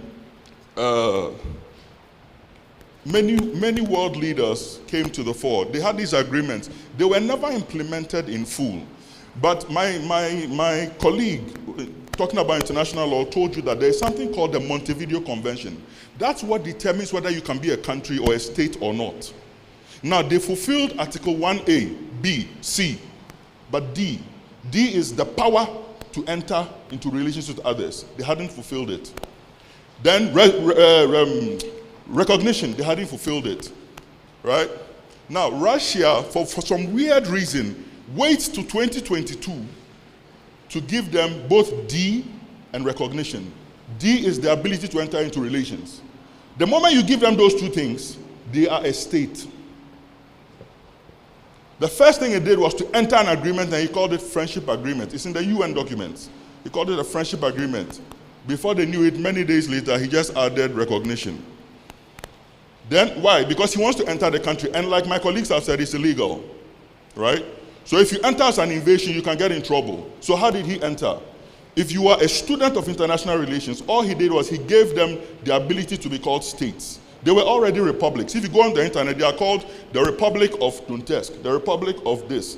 But he gave them something more. The moment he gave them that, they now said, we are inviting you because Ukraine doesn't like the fact that we have gotten recognition. So please come and protect us. So even though all the media calls it an invasion, Russia alone calls it peacekeeping. Do you know why he did that? So that if it should go to court, it will say it was peacekeeping. I was here somewhere. These two people called me and said I should come and stand between them and the Ukraine government. And the Ukraine government fired, and so I started firing. Do you understand? All right. So, economics, that's why we are here, sanctions. Look at this place. Russia is this side here. Look at their pipelines. I told you they supply Europe with 69% of their what? Energy. Look at where it passes. Where is it passing right now? In through Ukraine. So Ukraine is very key to their economic survival. A lot of the gas that they supply the entire Europe with passes through where? Ukraine. So if I am Ghana or I am Russia, and my gas, my economic livelihood passes through Ukraine, and then you, who I determine to be somebody who is not friendly to me, comes and puts your tanks and your army where my oil and my gas passes, will I be happy? So it starts the warning ahead of time and says, do not come and pass here. Look at how much of their gases pass through Ukraine. So much pipelines passing through Ukraine. So it's not just security, it's security, but it's also economics. We are no longer the USSR. We need money. Money comes from supplying Europe with gas. But now the gas can be in jeopardy if NATO, you see, once NATO absorbs Ukraine, NATO now has permission to come and put their weapons and everything right at Ukraine because it's a member state. And Russia is like, we had an agreement. When the war ended, we had an agreement. That's why when I wanted to come to Cuba, you said no. And now you want to put your tanks on my border. So even though we call it a Russia-Ukrainian crisis, it is an American-Russian crisis. It's the Cold War resurrected. I'll prove it to you. So, I don't want to walk there. Oh, good, I have a pointer. So you see this is Russia, and this is Ukraine. You need access to water if you want to do trade. So, the Donetsk and Luhansk is here. So Russia, if he gets the two of them, gets to pass their thing here and get access to this sea. This sea is called the Black Sea, which makes it faster to affect Europe. But there's so much contention over Ukraine, so Russia found a way through here to pass it through the sea above and send it straight to Germany. It's called Nord Stream 1 and 2, right? But for now, it hasn't been approved. Even though they finished building it, it hasn't been approved. So the gas still must pass through Ukraine. But now they can also pass it above from here, but it hasn't been approved, so they cannot disobey, right? So now it must go through Ukraine. What is America afraid of? Even now, they are supplying Europe with 63%. If you allow them to use Nord Stream 1 and 2, they will dominate Europe, which makes the balance of powers a problem. The power of America and NATO will win. So this thing was blocked. This thing, even though they finished building it, they are not able to use it. It still must pass through Ukraine and the rest. Now, this is his address to his people. He's given plenty. Now, this is what he said. He said, I spoke about the biggest concerns and the worries and the fundamental threats, which, you know, because a lot of people report secondary speech. So let's just listen to his own words. So, I am referring to the eastward expansion, his problem. He's talking about his problem. Oh, you can't see it. Let me see if I can magnify it. Okay. I am referring to the eastward expansion of NATO, which is moving its military infrastructure ever closer to the Russian border. It is a fact that over the past 30 years, we have been patiently trying to come to an agreement with the leading NATO countries regarding what? The principles of equal and indivisible security in Europe. He's using international relations language. Now for 30 years, we've been going over this thing. Your diplomats agree, then the next government comes and you change. And when you change, you don't use your face, you use NATO.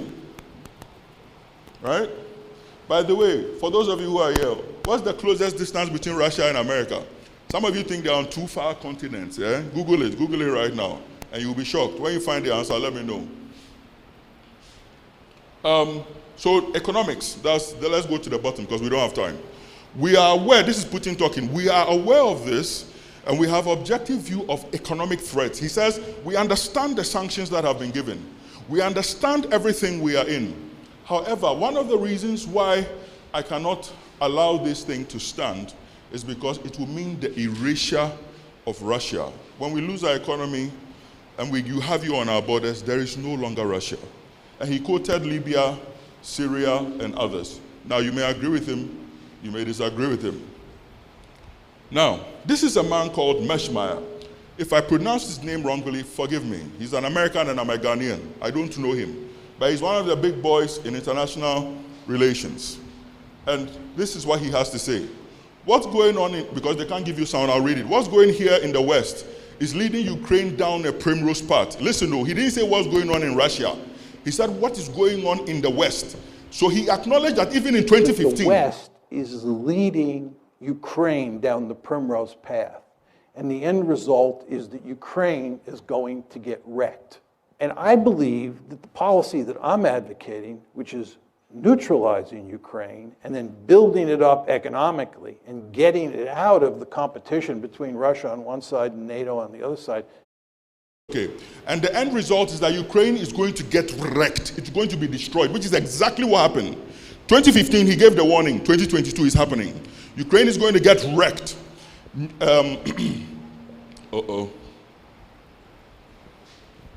Permit me.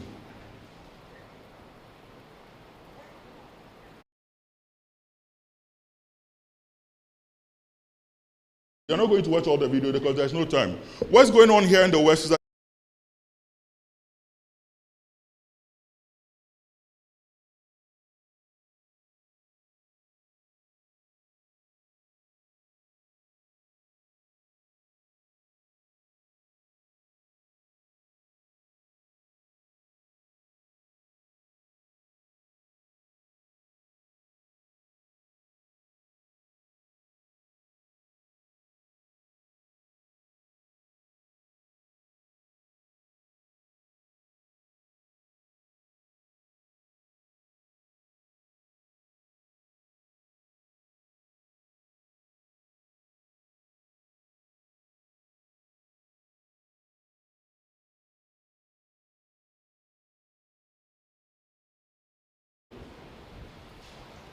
and for it also to be an outpost of Russia, it's also unacceptable to America.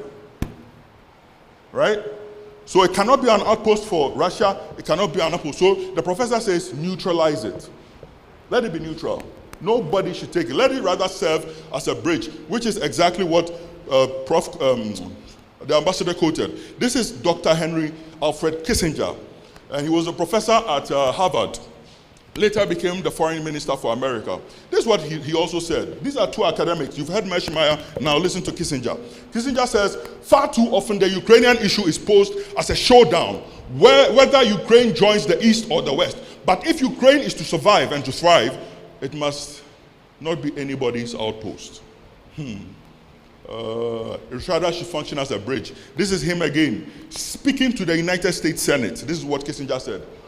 On the inclusion of Ukraine into NATO, listen to what Kissinger said. For Russia, historically, Ukraine has always been part of Russia for 400 years. 4 good 100 years. On the other hand, it is tied up in many respects to Europe. I personally, Dr. Kissinger, which is a minority view, and it's true, it's a minority view. Even me saying it right now, some people here will get angry and they'll say I'm Russian. And yet I went to school in America and I love America. Anyway, I personally, which is a minority view, I have thought it was unwise to include Ukraine into NATO. Why? You will spark war. And that's exactly what has happened. But it's also impossible to let it be a satellite of Russia. This is what he told Senate. We can't take it, we can't give it to them, let it be neutral. Let's rather develop them and take our guns out. So this is another video by him, but you can't have sound, so it's fine. I'll tell you what he says. He talks about the Monroe Doctrine. In international affairs, you have the laws, international law, but you also have international affairs doctrines. One of the doctrines the countries created for themselves, one of them is called the Monroe Doctrine. And Professor Dr. Gebe, you know these people. That's where you went to school. Mention his name, please. No. His name. That's John Meishema. Yes, please. I can't say it. My tongue is very... So, he said this. He said, there is the Monroe Doctrine. When we went to Cuba, America warned us and took up their guns, and we walked back. And he says, now you are going to Russia's backyard? That doctrine is also there. You can't go to his backyard. Go back, or else there will be war, and it will be on our own heads.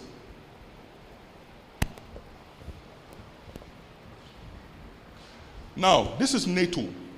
For those of you who are wondering why these two professors are complaining, NATO gradually moved to the right, and that's where Russia is. Let me change it. Okay, this is Russia. This whole big thing is Russia. Do you know the distance between Russia and America? The maps lied to you, by the way. This is called the Mercator map, which makes Africa look small and the rest big. It's not so. Africa is bigger than all of them combined. But if you look at the true map, just Google it. The distance between Russia and America is only 55 miles. Only 55 miles. Here to Ghana's north is longer than the distance between America and Russia. Most people don't even know that. Yeah. That is American bases. I've showed you this is NATO. Now look at American bases. Come on. This is American bases. Everywhere you see a flag, they moved from their country and their continent ever closer and surrounded Russia. Now they want to be here.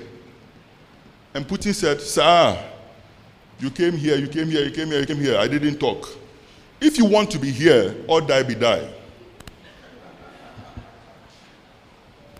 Or die be die means they will die. We're willing to die if it's going to be that die of a situation. Yes, sir. It's a political thing in Ghana. Yes, sir. So, basically, you have the US bases surrounding these people, but not fully surrounding China, because China is dangerous. You know, Russia is also dangerous. However, they've allowed it, and they are saying the incursion towards our land is too much. Now you want to be on our border. The moment you absorb Ukraine, even now, okay, you can see it for yourself. This is a political analyst in America. She said the war and suffering could have easily been avoided if Biden and NATO had simply acknowledged Russia's security concerns. But what everybody's not talking about is its economic concerns. Its pipelines pass through that country. Now, it's not important for me to rehash everything else, but look at his arguments from his own words. Number one, in recent months, the Western countries have sent weapons to Ukraine.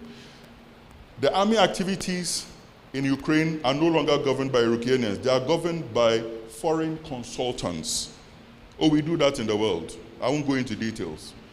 If you want to sort somebody out, you send consultants to go and be on their land. And then the consultants will do the work. NATO countries' military contingents were deployed in Ukraine under something called the War Games. The War Games.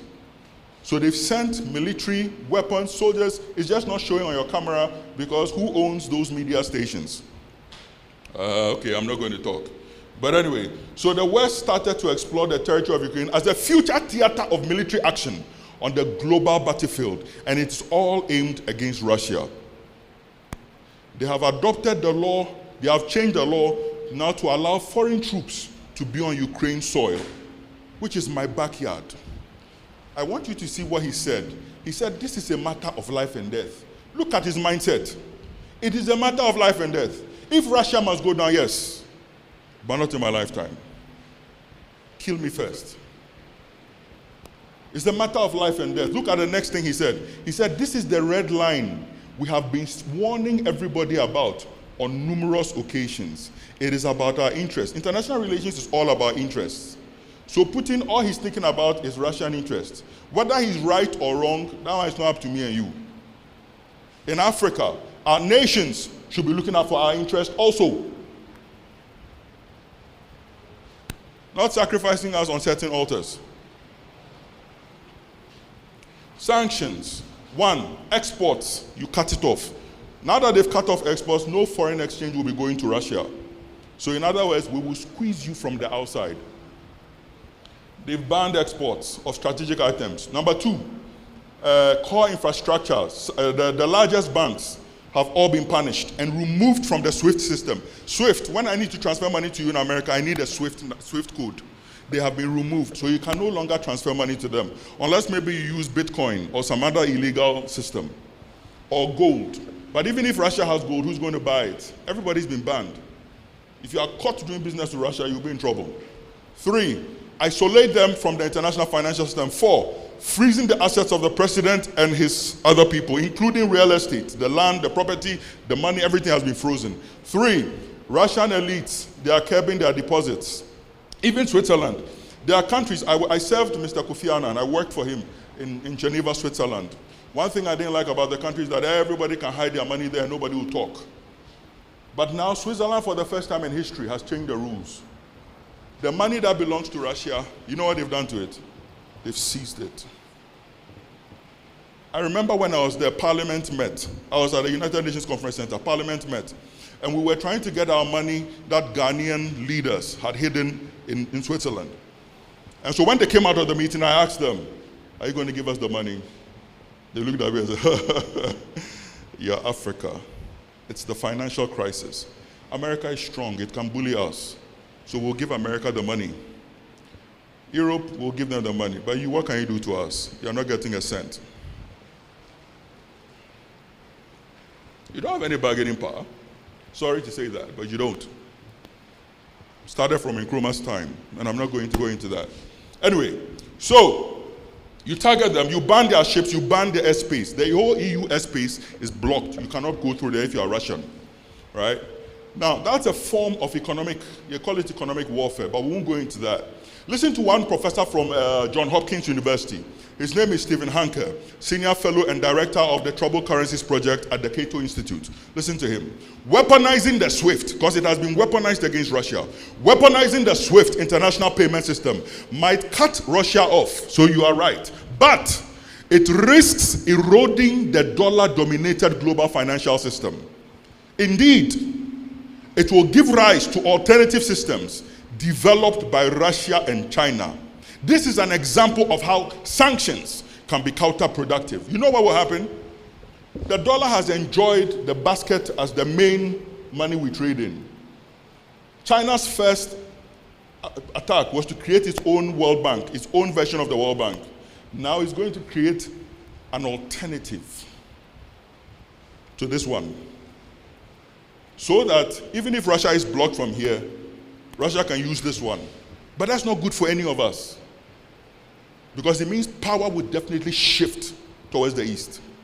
And that's what he's warning about. That's how it can be counterproductive. Anyway, then you have another PhD, Chris Martison. He says, look, reality is the sanctions and their rhetoric can kill. Why? Why did he say that? Somebody posted a tweet. And in the tweet, you know how we always like to let ourselves look like we are doing better and everybody else is doing bad. So they said, oh, the four Russian gas major training in London, blah, blah, blah, they have remained closed. The Russian system is falling. They don't have money. They are suffering. Then this PhD from America writes, bad narratives hurt and they sometimes kill. In other words, stop lying to the world. And he's telling the media. And he says, here we see a completely ruinous narrative in play, which is we don't need Russian oil, we don't need Russian gas, and yet you don't have some. And you depend on it. But what is the strategy? The strategy is like Iraq. The strategy is like Syria, like Libya. Do a war, finish the president, take the oil as payment for the war. Isn't that what's happening in Libya? Isn't that what happened in Iraq? But this Russian guy, it's not that I'm on his side, though.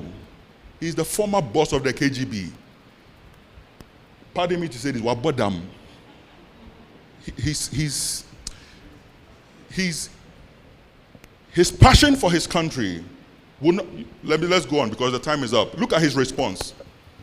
After he sent the peacekeepers in, he called Ukraine and said, please, let's sit down for talks. Ukraine said, we won't sit.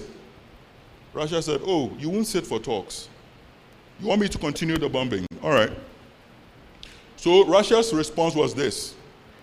Vladimir Putin came and he spoke to the public. Now, I'm not going to let you watch it because we don't have time. But this is basically what he said. He told his generals, and they are sitting right there, the military generals, he told them, I have tried everything. Now they are sanctioning us. They pushed me to the wall. They won't come for talks. Therefore, I am telling you, all of you here, the military generals, go and activate the nuclear deterrence. Do you know what that means? I'm ready for war. Not this small one in Ukraine. Nuclear war. There is irresponsibility. You already knew the man had nuclear war. That is why those of you sit on the Security Council. You already know he has nuclear weapons. So the sanctions caused him to do that. And then when the people wouldn't sit down for negotiations, he did that. When he did that, the very next day, Ukraine said, we are ready for negotiations.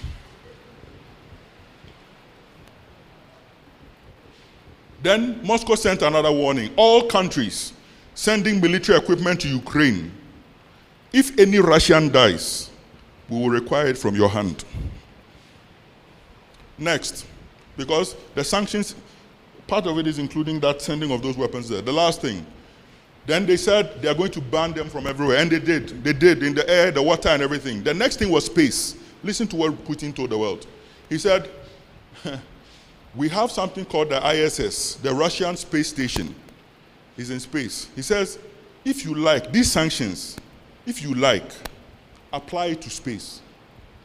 The moment you apply it to space, our systems, our satellite systems, will malfunction and they will fall. It's called uncontrolled deorbit.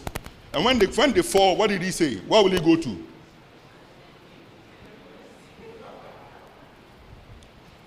After he made these two statements, and Dr. Gaba is the best to teach about realism. This is realism at play, power politics. After he made these two statements, they came and sat down for discussions. So that's where the Russians told, they warned, they gave the warning. That's it right there, and that's their space station. It says it will fall, and when it falls, it's going to fall on the United States. Why not Ghana? And then right after he said that, he went to visit the space station, the place down here, and he was leaving, and he tweeted from the president of Russia, and he says, Vladimir Putin visited the construction site of the National Space Center. In other words, I'm not joking, I just went to check on the satellites. If they malfunction, because your sanctions got there, they are falling on the US. Now, so Ukraine then therefore came out and said Ukraine has agreed to meet, finally. So they've met the first time. Their people have gone to their different capitals to tell their bosses, and they are about to meet the second time. Will there be peace? Well, it's possible. Or we may enter a third world war, who knows? But the point is, the West is not willing to back down. Russia is not willing to back down because they say it's life and death, right? Now, economic and security concerns of Russia, if they are not met, they won't agree. They will press the button. But Ukraine also, they also have rights to be independent. None of them should become a theater of war for either Russia or America. They should be left alone and rather help to prosper. Huh? They should be what the professors told us is a neutral state. A neutral state. Now, Listen to something very important, and I end with this.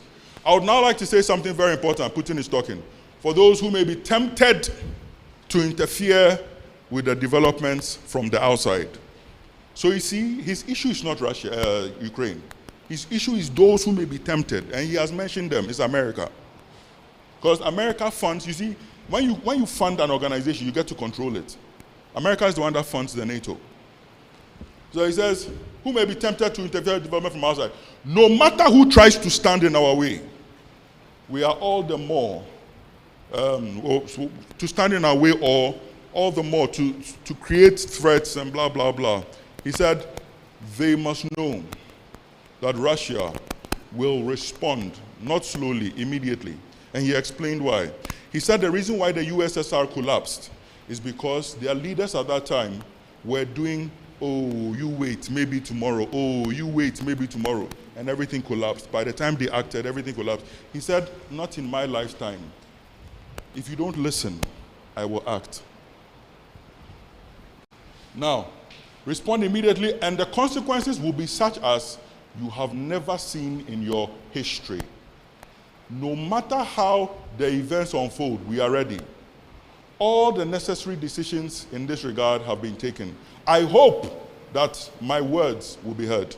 Then he said this, he said, I know that America is stronger. He said, I am very aware of America's military prowess and its technological advancements. That is far above ours. He confessed it. He said, I also know that the sanctions are hurting us. He confessed it. He didn't hide it. But he said, you have to understand something. This is not an issue of me wanting another country. This is an issue of you, my historical enemy, wanting to put your base on my backyard. It won't happen, sanctions or not. Now, international relations scholars have always asked, is power truly shifting to the east? Is China taking over from America? Well, we don't know. We can only presume. Production has shifted. Distribution has shifted towards the east, definitely. China is the #1 producer of almost anything. Order a laptop today from America like I did the other day. It comes back and on the back is written made in China. So it has shifted. But as to whether the power has shifted, we don't know. Putin believes that America, he said it, I can't give you all the speech. Putin believes that America is still the strongest power on the earth. But he said this, he said, look, whether you are the strongest or not, then I will die first before I allow you to do this. So, the sanctions, I'm not saying they are not hurting me. They are. But if my reasons are not adhered to, I will be forced to use whatever, whether it's nuclear power, whether whatever, I will be forced. I don't want to do it. So are the sanctions biting? Yes. When you are removed from the SWIFT system alone, you are in trouble. Imagine not being able to send money or receive money. You are in trouble. When your airlines cannot fly through Europe and you are in the middle of Europe, you are in trouble. When your ships cannot dock on any European port, you are in trouble. So are they in trouble? Oh yes. Their products have been removed, vodka, everything, removed from all the Western shelves. That comes at a cost to the nation. And the nation is already struggling economically. But from their perspective, in spite of all these sanctions, because you have not approved me using the pipeline that goes over Ukraine, my economy is still based on what passes through Ukraine. If I give you Ukraine and you decide to cut it off and rather sell them shale gas, what will I do? How will my people eat? So anyway, today you have gotten different perspectives. You've gotten the perspectives of, the distance between Russia and America, that's it. The map, don't let the map lie to you. Google it, you'll find it. It's only 55 miles. Only. If there's a war, it won't touch just Ukraine. It will touch other parts of the world. It will. And nuclear fallout is not something you play with. I miss my former boss, Kofi Annan. You'll see him in the office today and he will vanish. You know why he has vanished? He and his friends with gray beard are going to see people like Putin and going to see people like Biden to try and smoothen out the issues. When he went to when Iraq war, he went to America. He warned against it. America still went. They didn't find any chemical weapons. When Kofi Annan walked back into the UN building, even the janitors, everybody was clapping for him. There is a way forward. It doesn't have to be do or die, right? But unfortunately, the sanctions, instead of causing the person to humble himself, is forcing him to react in realist ways. Realism is the international relations term. Now, for those of you who would like more of it, sign up for international relations at Wisconsin University.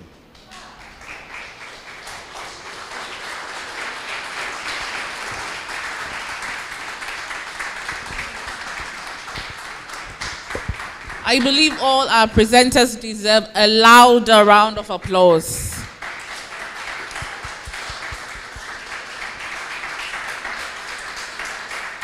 Thank you very much. So thank you, Dr. Gebe. Thank you, Ambassador Brownfield. Thank you, Dr. Boama. And thank you, Dr. Appiah. We're now ready to take questions. Remember, we've been streaming live on Zoom and on Facebook at WIUC-GHANA. If you have a question, please type it in the chat box on Zoom, or you can also put the question on the Facebook page. But I just want to ask perhaps 3 questions, and then we'll come to the audience. Now, this question perhaps might go to Dr. Gebe and Ambassador Brownfield. We've seen that at the heart of this crisis is national interest. Ukraine's national interest, Russia's national interest, and definitely the interest of the West led by America. News reports say that Serbia and Georgia have refused to level sanctions against Russia in the interest of their nation. And I like what the Mexican president said, and I want to read it. He said, "We're not going to take any sort of sanction, economic reprisal, because we want to have good relations with all governments in the world." So then, to what extent is nationalism threatening multilateralism, even as we try to resolve global conflicts? This question goes to Dr. Gebe and Ambassador Brownfield. I think there's a microphone. I would like to hear your...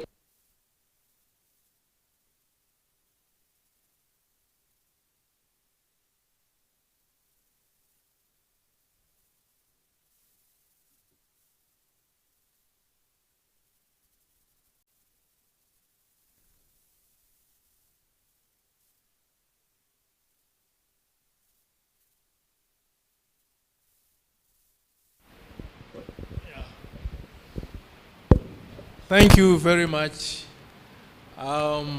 It is a very important question that you have asked. And I can say historically and contemporarily that the national interest has never built consensus within the international system. It has always rather destroyed nations and any kind of cooperation. I'm making this point because you go back to the First World War. You go back to the First World War. What was the national interest of the leading nations? Germany, the United States, nations of Western Europe. They were pursuing intrinsically their national interest. And the result, the First World War. Second World War, Japan. And we normally refer to Japan in those days as Imperial Japan, because it was led by, the war was led by the monarch of Japan. You look at the role of Nazi Germany, fascist Italy. When I mention those names, I'm referring to Adolf Hitler of Germany, and of course, Mussolini of Italy.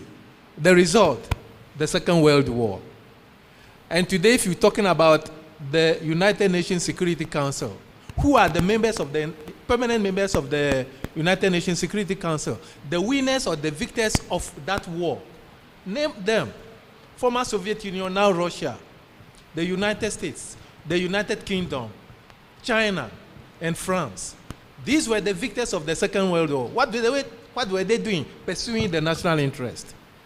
If you talk about the European Union today, why did the United Kingdom exit from the European Union, the national interest? So the national interest has always been a common denominator which invariably destroys rather than building. But do you blame nations for pursuing the national interest? No. The national interest helps the state to define its priorities in the international system. And of course, that's why today we are talking about Putin of Russia. Putin is pursuing the national interest. How then can we galvanize the collective national interest of states for the betterment of mankind? That's why we have the United Nations. But the question is the United Nations helping us today to overcome the wars and the conflicts between Ukraine and Russia? I think Ambassador will answer that question. Whether the national interest, collective national interest within the United Nations is helping us to resolve the problem of Ukraine and Russia. Well, in one respect, we can say that the collective national interest as exhibited by the town hall authority, i.e. the General Assembly, that collective national interest has helped in at least conveying a certain attitude and a certain message. But I do agree that the overriding consideration when you are talking about national interest is a very important factor. So the challenge for multilateralism is how to, while recognizing the individual interest of nations, to see how that can be used as a basis also for cooperation. So it's an ongoing thing. How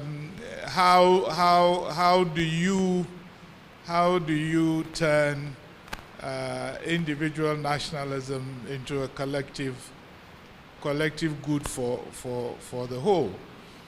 I think it helps when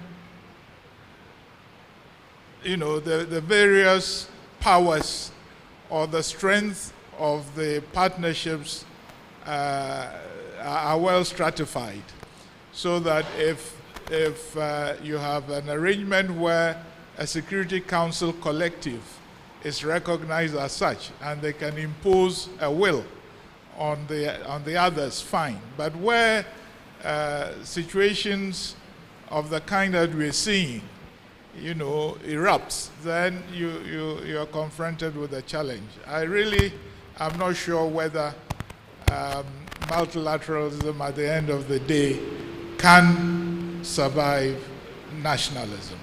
I mean, when Trump started projecting America in a certain light, everybody was alarmed because suddenly they were withdrawing their financial support for multilateralism and so on. And so there has to be a recognition that for the collective good, excesses will not occur.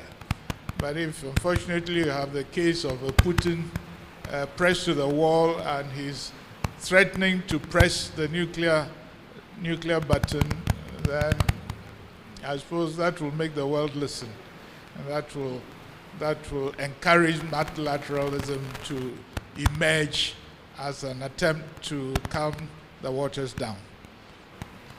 Then I guess indeed it's time, as you have all hinted at, for the UN Charter to be reviewed to see how we can empower that global body to be more effective. Well, my next question goes to Dr. Boama. Dr. Boama, in your presentation, you gave the scenario in which you were trying to determine America's possible reaction should, let's say, China decide to put up a base or align with Canada or Mexico. And the answer clearly, and that answer is obvious. They wouldn't allow it. And indeed, we've seen what America has done with Cuba. And so against this backdrop then, with this historical antecedent, with this knowledge, is Ukraine then really a hapless victim in all of this? And then also, do we not see some form of, for want of a better word, double standards on the part of the West in wanting to have Ukraine join NATO, for example? Thank you very much. I think a lot has been said about the sort of national security calculations that has gone into the Russian posture. So if you look at this whole thing carefully, you have both the physical security considerations as well as the economic security, as has been presented by my colleague Solomon. So if you look at these two dynamics, then, like I said, from a geostrategic point of view, you would appreciate why Russia is acting the way it is acting. And indeed, to Putin at this point, when or if Ukraine succeeds in joining NATO, then you can say that the beginning of the end of Russia would have arrived. So it is a matter of do or die, or life and death, for that matter, for Russia.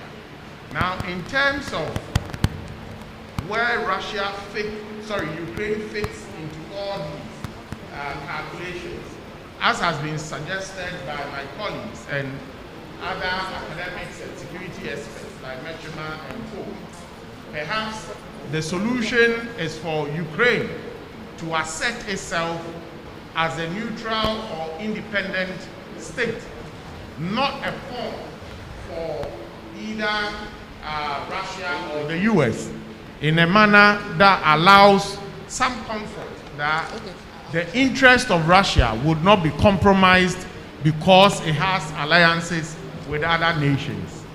Now, on the issue of double standards, it plays right back to the conversation of whether really international law is even law and not the will of the mighty, for instance. So where you have a direct breach of the fundamental principles or rules of the Charter, and yet it is very difficult to bring any real, if you like, immediate action against this errant player or state. Now, I believe that there is a line that if crossed, whether the Security Council has authorized any such military involvement of Western powers or not, such as the use of these nuclear weapons, it will open the floodgates because of the nature of these weapons and the fact that they would rather be an invitation, because their use would involve more or less a situation where any state in the world at all can intervene when they are utilized. So I think the solutions that have been offered are quite credible in terms of not just the use of the international law, but the use of also diplomacy, sanctions, and all the other political considerations that are available to the parties and the UN structures. Thank you. Thank you very much. Talking about solutions, I would like to read a question on Zoom, and it says, very good exposition there, but I want to find out, how can China help in all of this, since in the recent vote they opted out and did not have a say on what Russia has done? And I guess we're all aware that China is an ally. So, Dr. Bama, you want to take that? Okay, quickly. So, clearly, in the recent activities or issues that have come before the Security Council, it has become very obvious that China and Russia have deepened more or less their cooperation. And as such, you would find that in most of these resolutions, and it is not only limited to just Ukraine. If you go through the catalog of resolutions that have come before the Security Council, you realize that any time it is against the interest or the national interest of any one of them, the other would either abstain or would vote against it. What it means is that Russia can exercise a lot of influence on, China can exercise a lot of influence at this point on Russia, and that can happen only through the diplomatic channels. So it is one of the many ways China can play a very important role in all these crises that we find ourselves. Thank you very much. I'll ask a question to Dr. Appiah, and then we'll take a question from the audience. Now, there was a news story that I read in local media, and it made reference to a comment that one of our parliamentarians, Sam Okudzeto-Ablakwa, said. And to quote, he said that the sanctions being imposed on Russia, he described it as a joke. He said, so far all the sanctions are convenient because Europe depends on Russia for a quarter of all its oil needs. So, but then the sanctions have not been imposed on oil and gas. And then as a follow-up to that also, there have been others who have said sanctions do not work, and that oftentimes you have smaller countries who suffer the ripple effects of the sanctions. We have read that, we know that Russia is a big exporter of, beyond oil, wheat and fertilizer. Indeed, yesterday I personally heard someone from our Greek ministry talk about the possible effect on the planting for food and jobs because we rely on Russia for fertilizer. So in all of this, are the sanctions really effective, and how do smaller nations like Ghana, who are likely to feel the pinch of all this, how can we cope? What are the alternatives? Thank you, Madam Moderator. And let me start from China. China abstains and does exactly what Dr. Fred Boama did. The negotiations, the moderator, like Madam is moderating us, the negotiations, the moderators are China and Belarus. So China would rather not create a ruckus in public, but in private is doing some work. The sanctions. The truth of the matter is we have to first define, because we are in an academic setting, what is the definition of effective? If effective is that the sanctions should hurt Russia, it's working. The president himself has admitted that, because you see, you have to understand something. They are saying it as if what has happened to Russia in recent days has happened in the history of the world. It has never happened. That in the history of this world, a P5 member has been kicked out of the SWIFT system, the international banking infrastructure, just kicked out. It's never happened in the history of the world. That tax havens who protect criminals have now started saying, no, we expose you and we are keeping your money. It's never happened that Russian ships could not dock in any country. Russia has enjoyed almost hegemonic power because of its membership in the P5.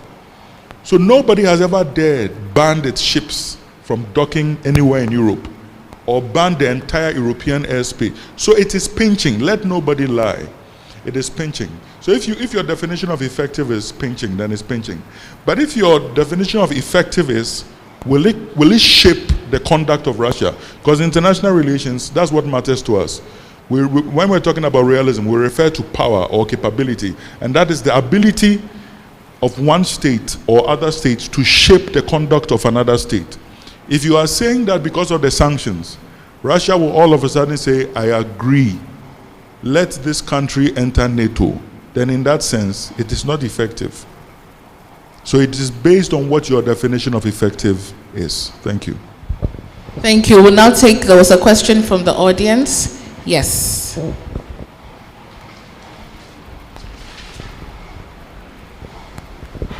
Good evening. I don't have a question. I want to contribute a little bit. First of all, let me congratulate all the panelists for the good presentation, the reliable information they gave us. My concern is this. As an African, we only reacted when it has happened somewhere.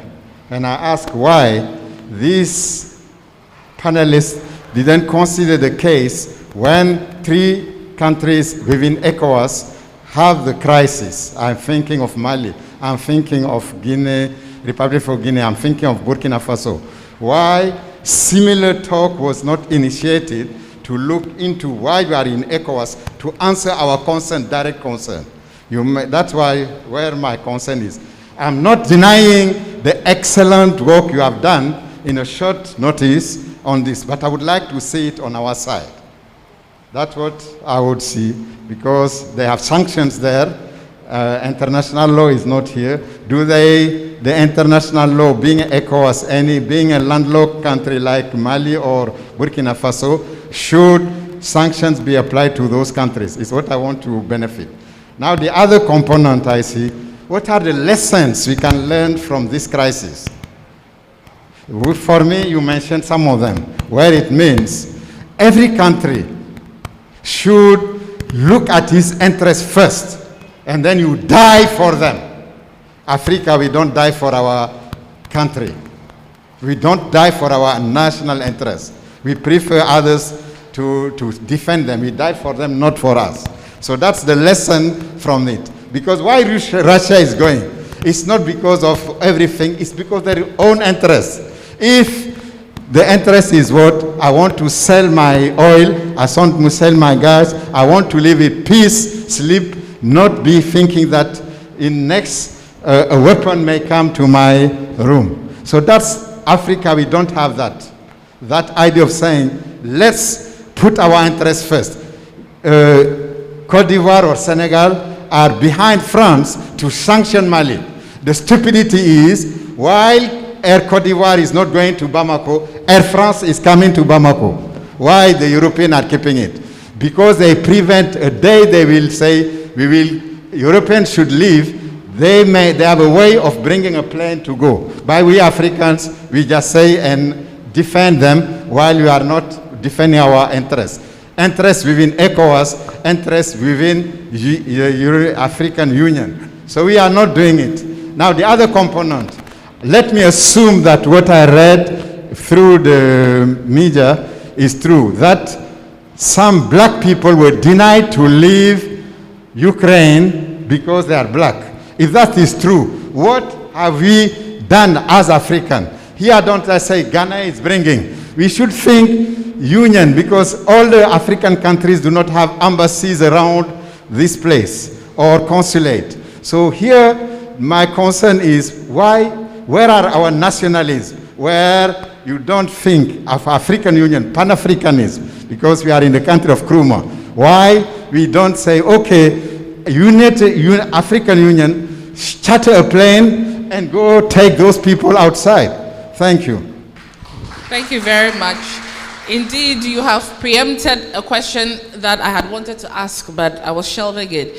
And maybe we'll take that question and we'll take closing remarks. How can Africa leverage regional integration to help our nationals who may be stranded in Ukraine, knowing very much that the cost of evacuation is going to cost and will be a drain on our already challenged national purses. So I don't know who will take that. And maybe a last question, what are the lessons again for Ghana? I throw it to the panel.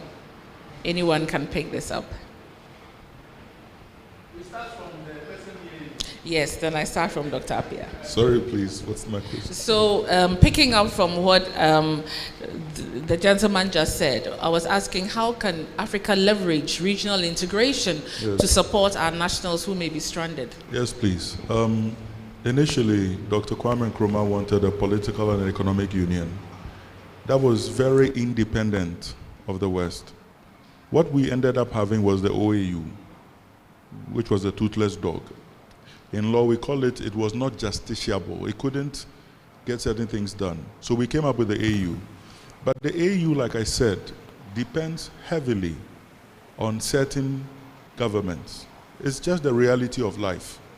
Now, if you depend on those governments, At a time like this, you cannot go against the policies of the said government.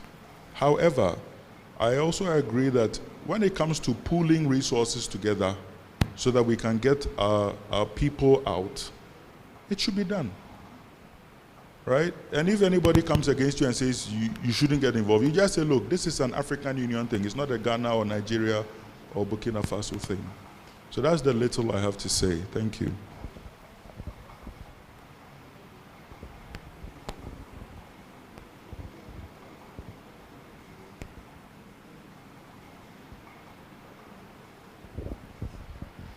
Thank you. I think we'll just take one more question because time is far spent.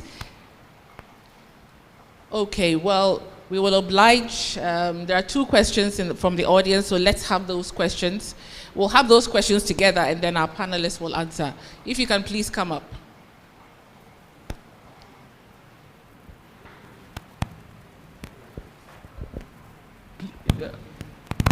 All right. Thank you very much. Please, my question is in threefold, but I'll try and sum them up. My first question goes to Dr. Boama and also the Honorable Ambassador. Please, with what is currently happening with UN, don't we see that UN is gradually losing its relevance? Is it not growing out of, for want of better word, I mean, now, one day we'll wake up and see other countries coming together to form an organization that will address their need, because they think that the UN, even though we've complained a lot about the current formation of the Security Council and all the issues coming up with this current Russia issue.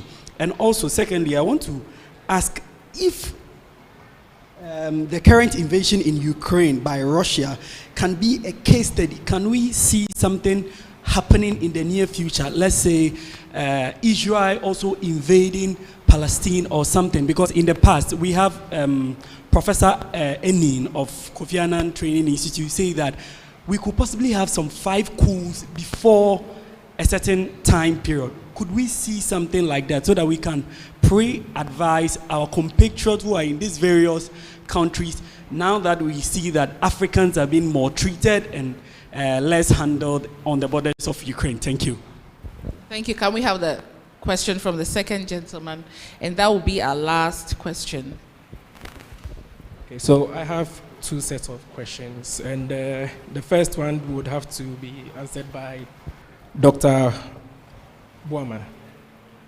In terms of war issues or issues pertaining war, or when there's a war ongoing, human shields or instigating your citizens to serve themselves as human shields. In a war situation, if there's an injury or there's an attack on these civilians who have been instigated by their government to go all out on the aggressor, and they are wounded or there's they are wounded. In terms of law or international law, do you think the Russian government will submit itself to the final or the rulings of the ICC if there should be any? Second one goes to, I would want Dr. Appiah to answer this. We've realized that when there are hikes in oil prices, it affects every aspect of our economy. Wouldn't it be appropriate for the Ghanaian government to take up actions in the area of agriculture, which forms part of our basic needs as human beings? Wouldn't it be a deterrent, or wouldn't it be a pressure on us, since we depend more of exports than imports? So it would be advisable, or wouldn't it be advisable for government to go into more agricultural production than relying on exports? Thank you. The second question is really economic. We'll take one last question, and our panelists will answer. My question has to do with the neutral position of Ukraine and the Kissinger solution. is to ensure that Ukraine never becomes a member of NATO. Once it becomes a member, then Russia's very survival is threatened. It doesn't matter who is in power in Russia. Eventually, it will lead to a third world war. So how to get Russia, NATO in America, the political will to sit down with Russia and guarantee the neutrality of Ukraine? I think that is the best way forward. Until that one is guaranteed, the world will never know peace. And Russia will eventually destroy the world. It's a matter of self-preservation. Thank you very much. Our distinguished panelists, your responses to the questions that have been posed. Okay, thank you very much. I think there are two sets of questions relating to the international law dynamics of the Ukraine-Russia issue. I think the first one relates to more or less the relevance of the UN, for that matter, and the other is in respect of whether the posture or the Russian posture is not setting a bad precedent, leading to one day Israel invading Palestine. I think the status of the four countries are not the same. Three of them are states recognized under international law, once Palestine is not. At least its statehood is contested. So the question of invasion as such is not on the same footing. But looking at the issue of the UN in terms of its ability to deliver the essentials that it was set up to do, you should know that the UN system is about the longest collective world system in terms of the maintenance of international peace and security that we've had. 75 years down the line, we can still not talk of war in the sense that was witnessed under World War I and World War II. So it is not a complete write-off, even though there are challenges. And I quite agree with you that this particular crisis is going to test the metal and the systems of the UN in a manner that already calls are being made for a relook at some of the structures. As Ambassador Bracco alluded to earlier, Ukraine is now demanding a reconsideration, for instance, of the status of Russia as the bona fide holder of the veto that hitherto belonged to the USSR. So I do agree with you that in some way the structure of the UN architecture is unable to respond immediately to some of these issues in a much more direct way. But as I said, other means are being employed by the system, including all these issues about condemnation, all these issues about sanctions. They are being deployed because of the UN structures. And let me give you, you would think that Russia possesses a veto. So when a vote is coming on at the Security Council concerning the actions of Russia, especially when it is the one presiding, Russia can go to sleep, isn't it?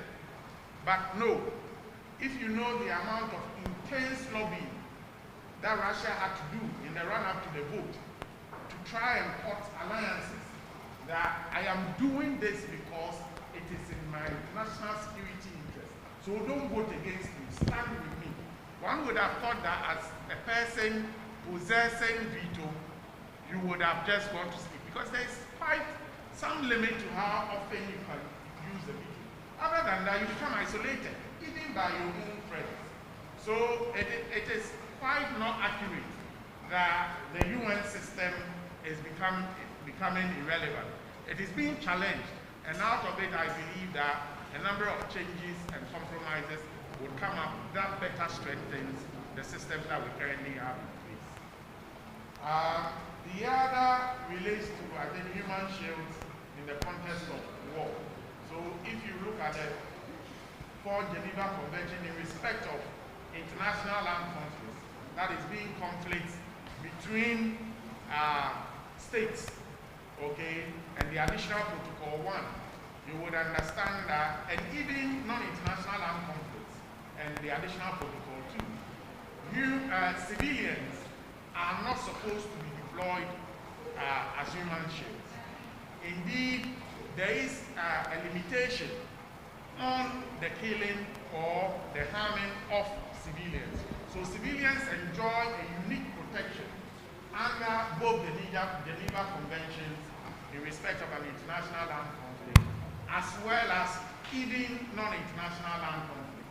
So if you consider the fact that there is some question as to the status of the Donbass region, so maybe it is not a state yet. So in the context of Serbia, we had a similar situation where the status of the breakaway state was contested. Even that, the common Article 3 guarantees the protections that are afforded civilians. So you cannot, or you are not allowed to use them as human shields. In fact, you are prohibited from citing military installations within civilian populations that will put them in harm's way.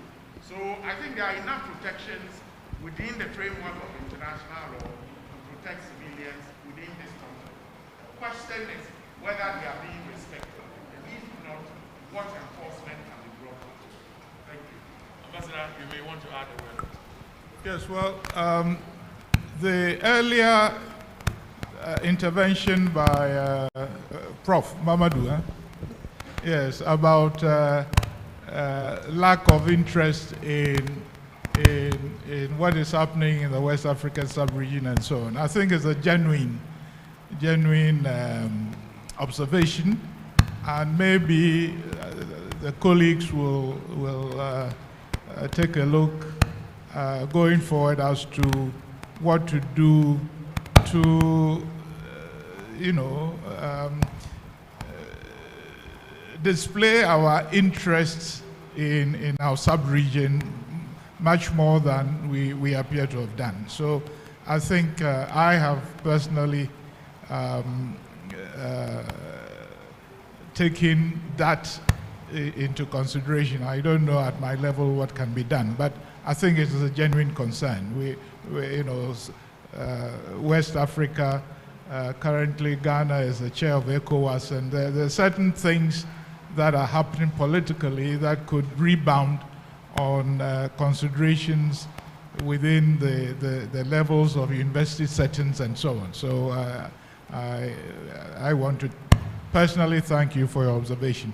Now, the relevance of the UN setup, I think it is still relevant. There are challenges at every turn, and the dynamics of the challenges will make the multilateral UN, the way we have it, grow. When the General Assembly came with the Uniting for Peace resolution and so on, it was a response to certain development. The Security Council couldn't take action, and the General Assembly took it up and so on. So I think it is possible to see a certain reinvention of what it is able to do given the circumstances. I kept saying that this probably is a unique situation where a P5 member launches an attack of this kind. But if you look at the geopolitics of it, they probably have been pushed to the wall. So in such a situation, what is the UN leadership going to do about it such that hopefully it doesn't reoccur? So I want to conclude by saying that we believe the situation, unfortunate as it is, constitutes a temporary challenge, and something will be done about it within the UN circles to overcome this challenge. Thank you. All right, thank you for the question addressed to me by Ivan. When Mr. Kofi Annan was about to take his Nobel Peace Prize, he quoted something called the butterfly effect. What is that? The butterfly effect postulated means that when a butterfly flaps its wings in Accra, there are effects to that. The displacement of the air can cause a hurricane in the Amazon, meaning that for every force, there is an equal and opposite reaction. So, you're right about what is happening in Ukraine affecting the whole world. Already, oil prices are up, gas prices are up. They will affect the nations in Africa. And we know what happens in Africa. The moment it hits us hard and we change the prices, it affects food and everything else. So I think your question is, instead of depending so much on imports, which suffers price volatility, why should we not focus on agric? Well, the truth of the matter is when you look at Ghana's food import bill, it's massive. We import too much. We import rice, we import tomatoes, we import too much. But there are entrenched actors who benefit from those imports. There are presidents of this nation who've tried to change the dependency on those imports, and well, it didn't bode well for them. Because the person who is buying that thing, I remember when one president tried to stop Obroni Wewu from coming to Ghana. The embassies came up publicly in the newspapers to warn him. Because that Obroni Wewu, it creates millions of dollars for somebody abroad, right? And it's not, look, it is in the best interest sometimes when we remain importers. When we import more than we export, it is in the best interest of some people. But it is in our very negative interest. Why? That's how Nkrumah was overthrown. That's what happened to General Champong. He was told that we're not going to give you A, B, C, D anymore. You cannot import that anymore. And what did he do?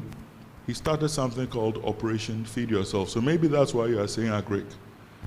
And when he started that thing, that was one of the first years we were able to have excess. Eat, be full, and export the rest. We had a surplus, right? So you are right in the sense that we should look at agric. I would put it this way, we should not look just at agric. We should also look at industrialization, adding value, okay? Don't take the gold and give it to somebody, and when that person takes it to their economy and add value to it, they provide jobs for their people and send it back to you at top dollar, right? That's why the one district, one factory thing, in theory, is a very good idea. Industrialization, including in the area of agric, is a very important way to go. But it costs money. But again, we must also start from somewhere. Thank you very much. Thank you very much. And on this note, we bring this evening's seminar to an end. And I would really like to end on the last comment that Ambassador Brownfield made. He said that this is a temporary situation and the UN and the global community will find a solution to it. And that is our hope and our prayer. And at this time, indeed, all of us, our thoughts and our prayers are with the people of Ukraine. And even as we prepare as a nation to celebrate our independence in a few days, I think this is a time for us to really cherish our independence, celebrate this nation, and renew our minds and our attitudes to contribute our best to ensure the growth of this country. Once again, thank you, my distinguished panelists, Dr. Gebe, Ambassador Bradfield, Dr. Boama, and Dr. Appiah. Thank you very much for your insightful presentations. Thank you to our online audience on Facebook and those who joined us on Zoom. Sorry we couldn't take all your questions, and a big thank you also to our audience who made time to be here in person with us. We appreciate your support. This program has been organized by the Department of International Relations at the School of Research and Graduate Studies here at Wisconsin International University College. And you are invited, in fact, to join our master's program at our graduate school. We have an MA in International Relations, we have an MSc Logistic and Supply Chain Management, an MSc program in Environmental Sustainability Management, a Master of Arts in Adult Education with options in HR Development and Community Development, and not forgetting our MBA Master of Business Administration program with options in Accounting, Finance, HR Management, Management Information Systems, Marketing, and Project Management. At this time, I invite my colleague Nuruddin to wrap us. Thank you very much. Thank you very much. Can we also do for our moderator, Madam Macy? Thank you so much. If you want to see more of her, please subscribe. School of Communication Studies here at Wisconsin International University. Ladies and gentlemen, we thank you so much for your time. We appreciate your time joining us. It's been almost 4 hours. Special mention to the deans who joined us, Dr. Roxon, the Dean of School of Communication, Mr. Mamadou's Business School, and Dr. Uridu. Thank you so much for joining us. In fact, each and every one of you that have made it here. Like you heard before, if you enjoyed this and want more of it, admission is still ongoing in School of Research and Graduate Studies for the March intake. Pick up an application form and join, and you can hear more from our seasoned lecturers. At this point, I want to welcome Mr. Jonathan to give us the closing prayer. Let's give it up for him.